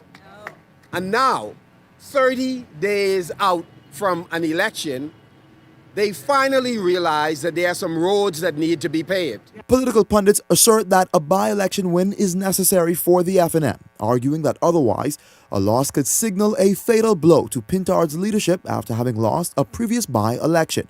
But the opposition leader isn't concerned about the political pressure. We believe that we will be successful in the upcoming general election, and this is but one step in that direction. And so we'll be still standing after this by-election, and after the general election, the Free National Movement will be the government of the Bahamas. Meanwhile, the FNM's candidate for the area seemed stirred up by the announcement, maintaining that his strong ties to the area makes him the better man for the job. But some are questioning his ability to win after losing the previous election. But he's leveraging his loss as a roadmap to victory. They've beckoned the call for me to come, and I'm prepared to serve. Mr. Brown has kept his office open for the past 4 years, even after losing the last general election. Now, a by-election for that battleground constituency is on the horizon amid talks that boundaries could be withdrawn to level out the voting field. The area's former Member of Parliament, Von Miller, was accused of failing to cover the entire constituency. To his defense, though, PLP insiders say it was quite an arduous task given the sprawling nature of that community. But Brown says there's no excuse. Listen to me, I've worked it, so it's a challenge for them ones who just reached last month. Yes, sir. I've worked that already. Yes, and so the countdown begins. Prime Minister Philip Davis insists that this by-election won't be a test on his leadership, although critics view it as a political barometer on the PLP's time in office. Jose Etienne, Eyewitness News. Well, there you have it, both sides making a very strong argument for who should win come November 24th. Gentlemen, as you look at that, as you listen to that story, as you saw Pintard's, he seemed exuberant, he seemed confident, he seemed sure of himself. As you listened to the leader of the opposition speak this evening, your thoughts on what roughly the next month or just shy of a month looks like for Brian Brown, for Brian Rule, and of course for Darren Pickstock.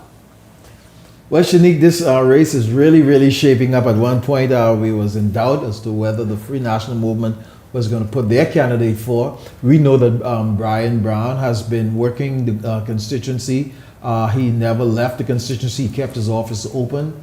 So now that he is officially in the race, we have Roll, Brown, and Pickstock. It's shaping up to be very interesting. We see how enthused Brian was. We see the strength and energy coming from his leader, the Honorable Minister Michael Pintard. Also, we see the enthusiasm of Darren Pickstock. As he moved and as he spoke about what he intended to do in the Golden Isles constituency. And so Golden Isles constituency is a very peculiar constituency. And so now these voters over the next couple of weeks is going to have to be able to persuade these people. They're going to have to walk the ground, knock on every door. And at the end of the day, this is a very peculiar one, especially for Minister Michael Pintard and the Free National Movement, as it is a real test of where they are as it relates to this candidacy. It's a real test as to whether the Progressive Liberal Party still have the favor of the people. And so this can, for Minister Michael Pintard, this can be the beginning of the falling of the domino. Would it be that, or would the PLP be able to demonstrate, hey, we still got our strength, we're still strong, we're still holding on? COI, would they be able to make a dent? Would they be able to demonstrate now what role they're going to play in the general election? All of that we're going to see play out in the coming weeks.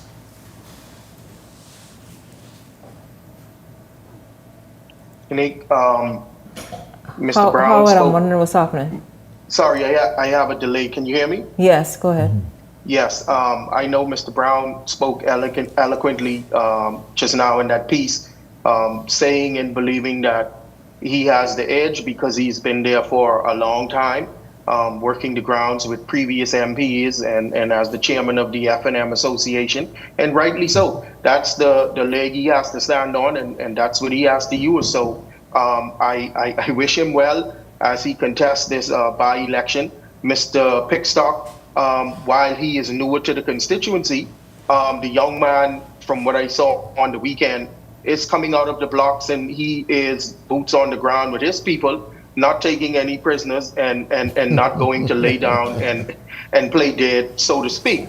So what I would say is, as a young man who ran in a constituency where I'm not from, some 10 years ago in the South Beach constituency, you have to do that. You have to get boots on the ground. Mm-hmm. You have to endear yourself to the people in the community. You have to try to get to know them.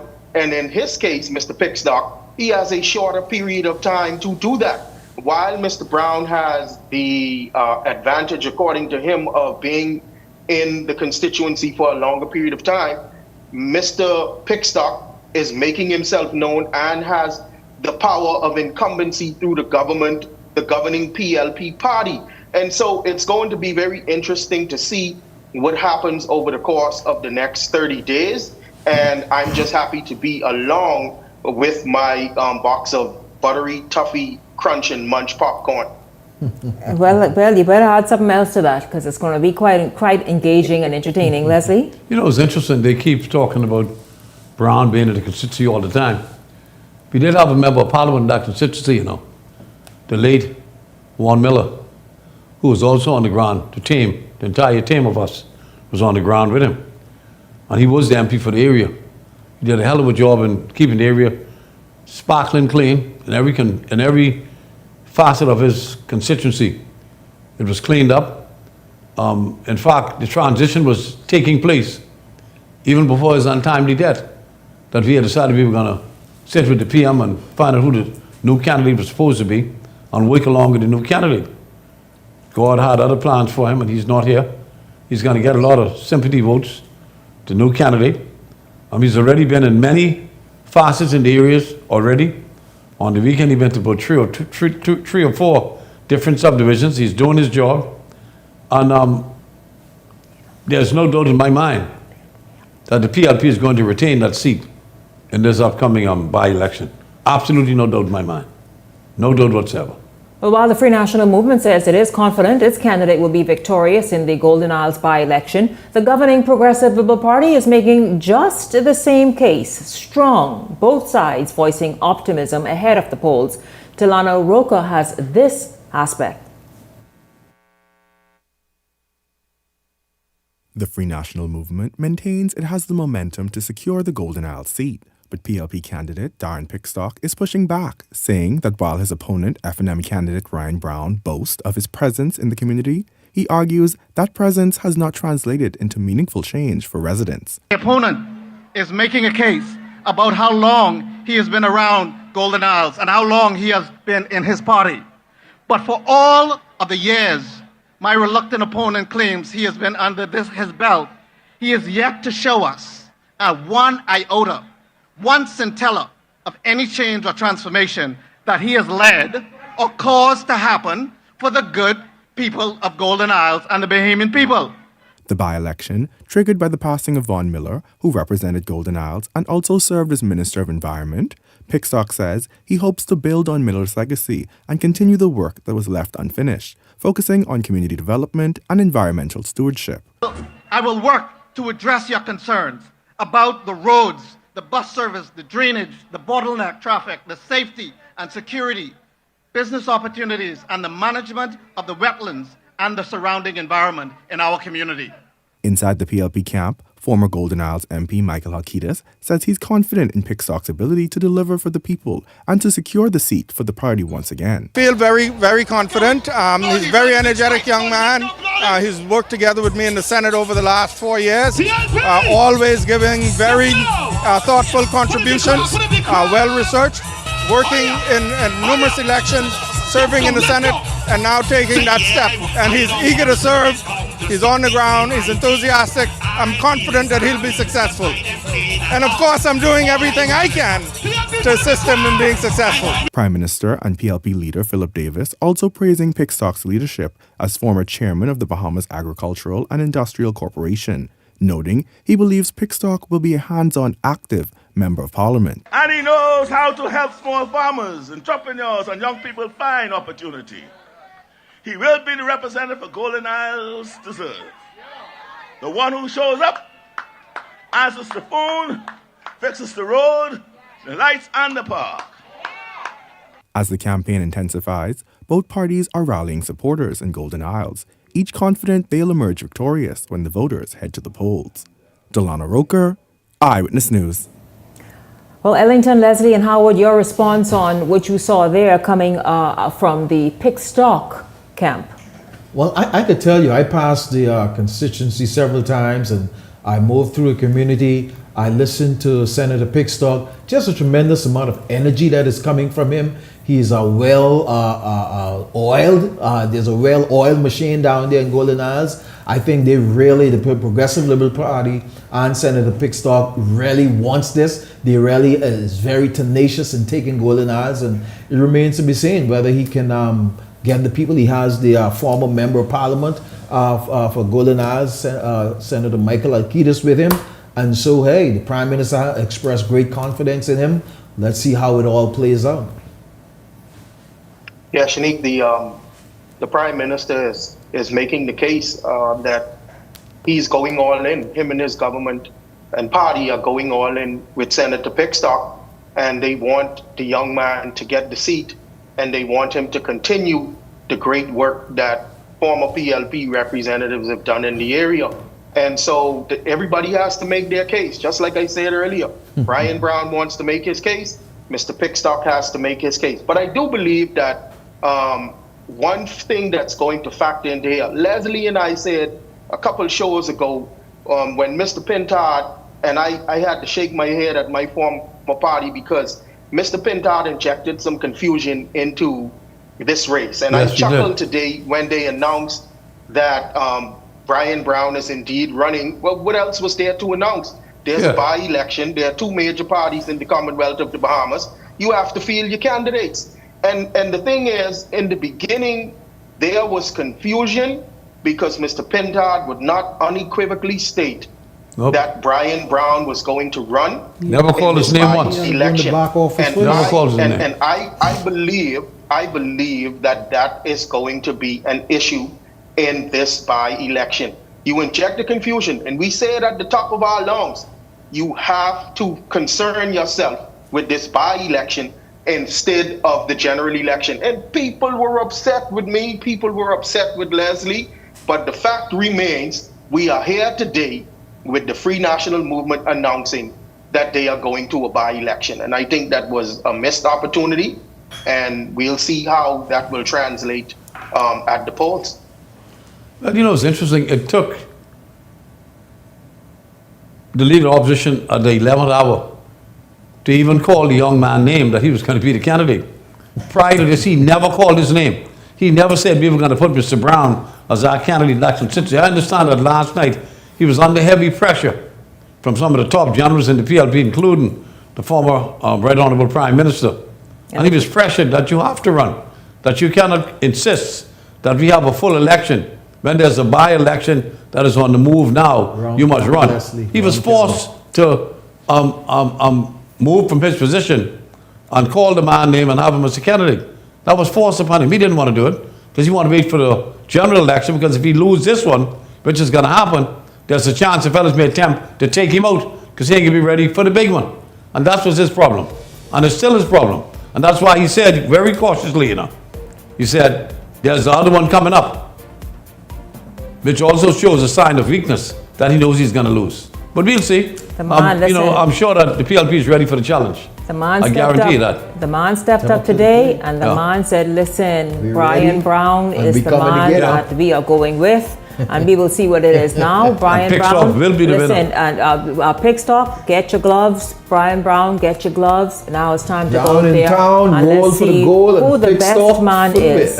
Listen, I thank you all very, very much. At the top of the night show, of course, Anita Pratt in Auckland talking about the storm and staying put, and figuring it was a good idea and the best idea for her and her family. Of course, in this segment, we talked about a little bit about the weather, but of course, here, the biggest story, the biggest story for the season, of course, you all know it, every 5 years, the general election. In this instance, a precursor to that, the by-election that's coming up next month. I thank you all very, very much. Ellington, Leslie, Howard, thank you as well. Also, a big thank you to all of you for tuning in this evening. Certainly enjoyed having you along and look forward to seeing you right back here tomorrow evening. For the entire Beyond the Headlines team, I'm Shanique Miller. Make it a great evening, everybody.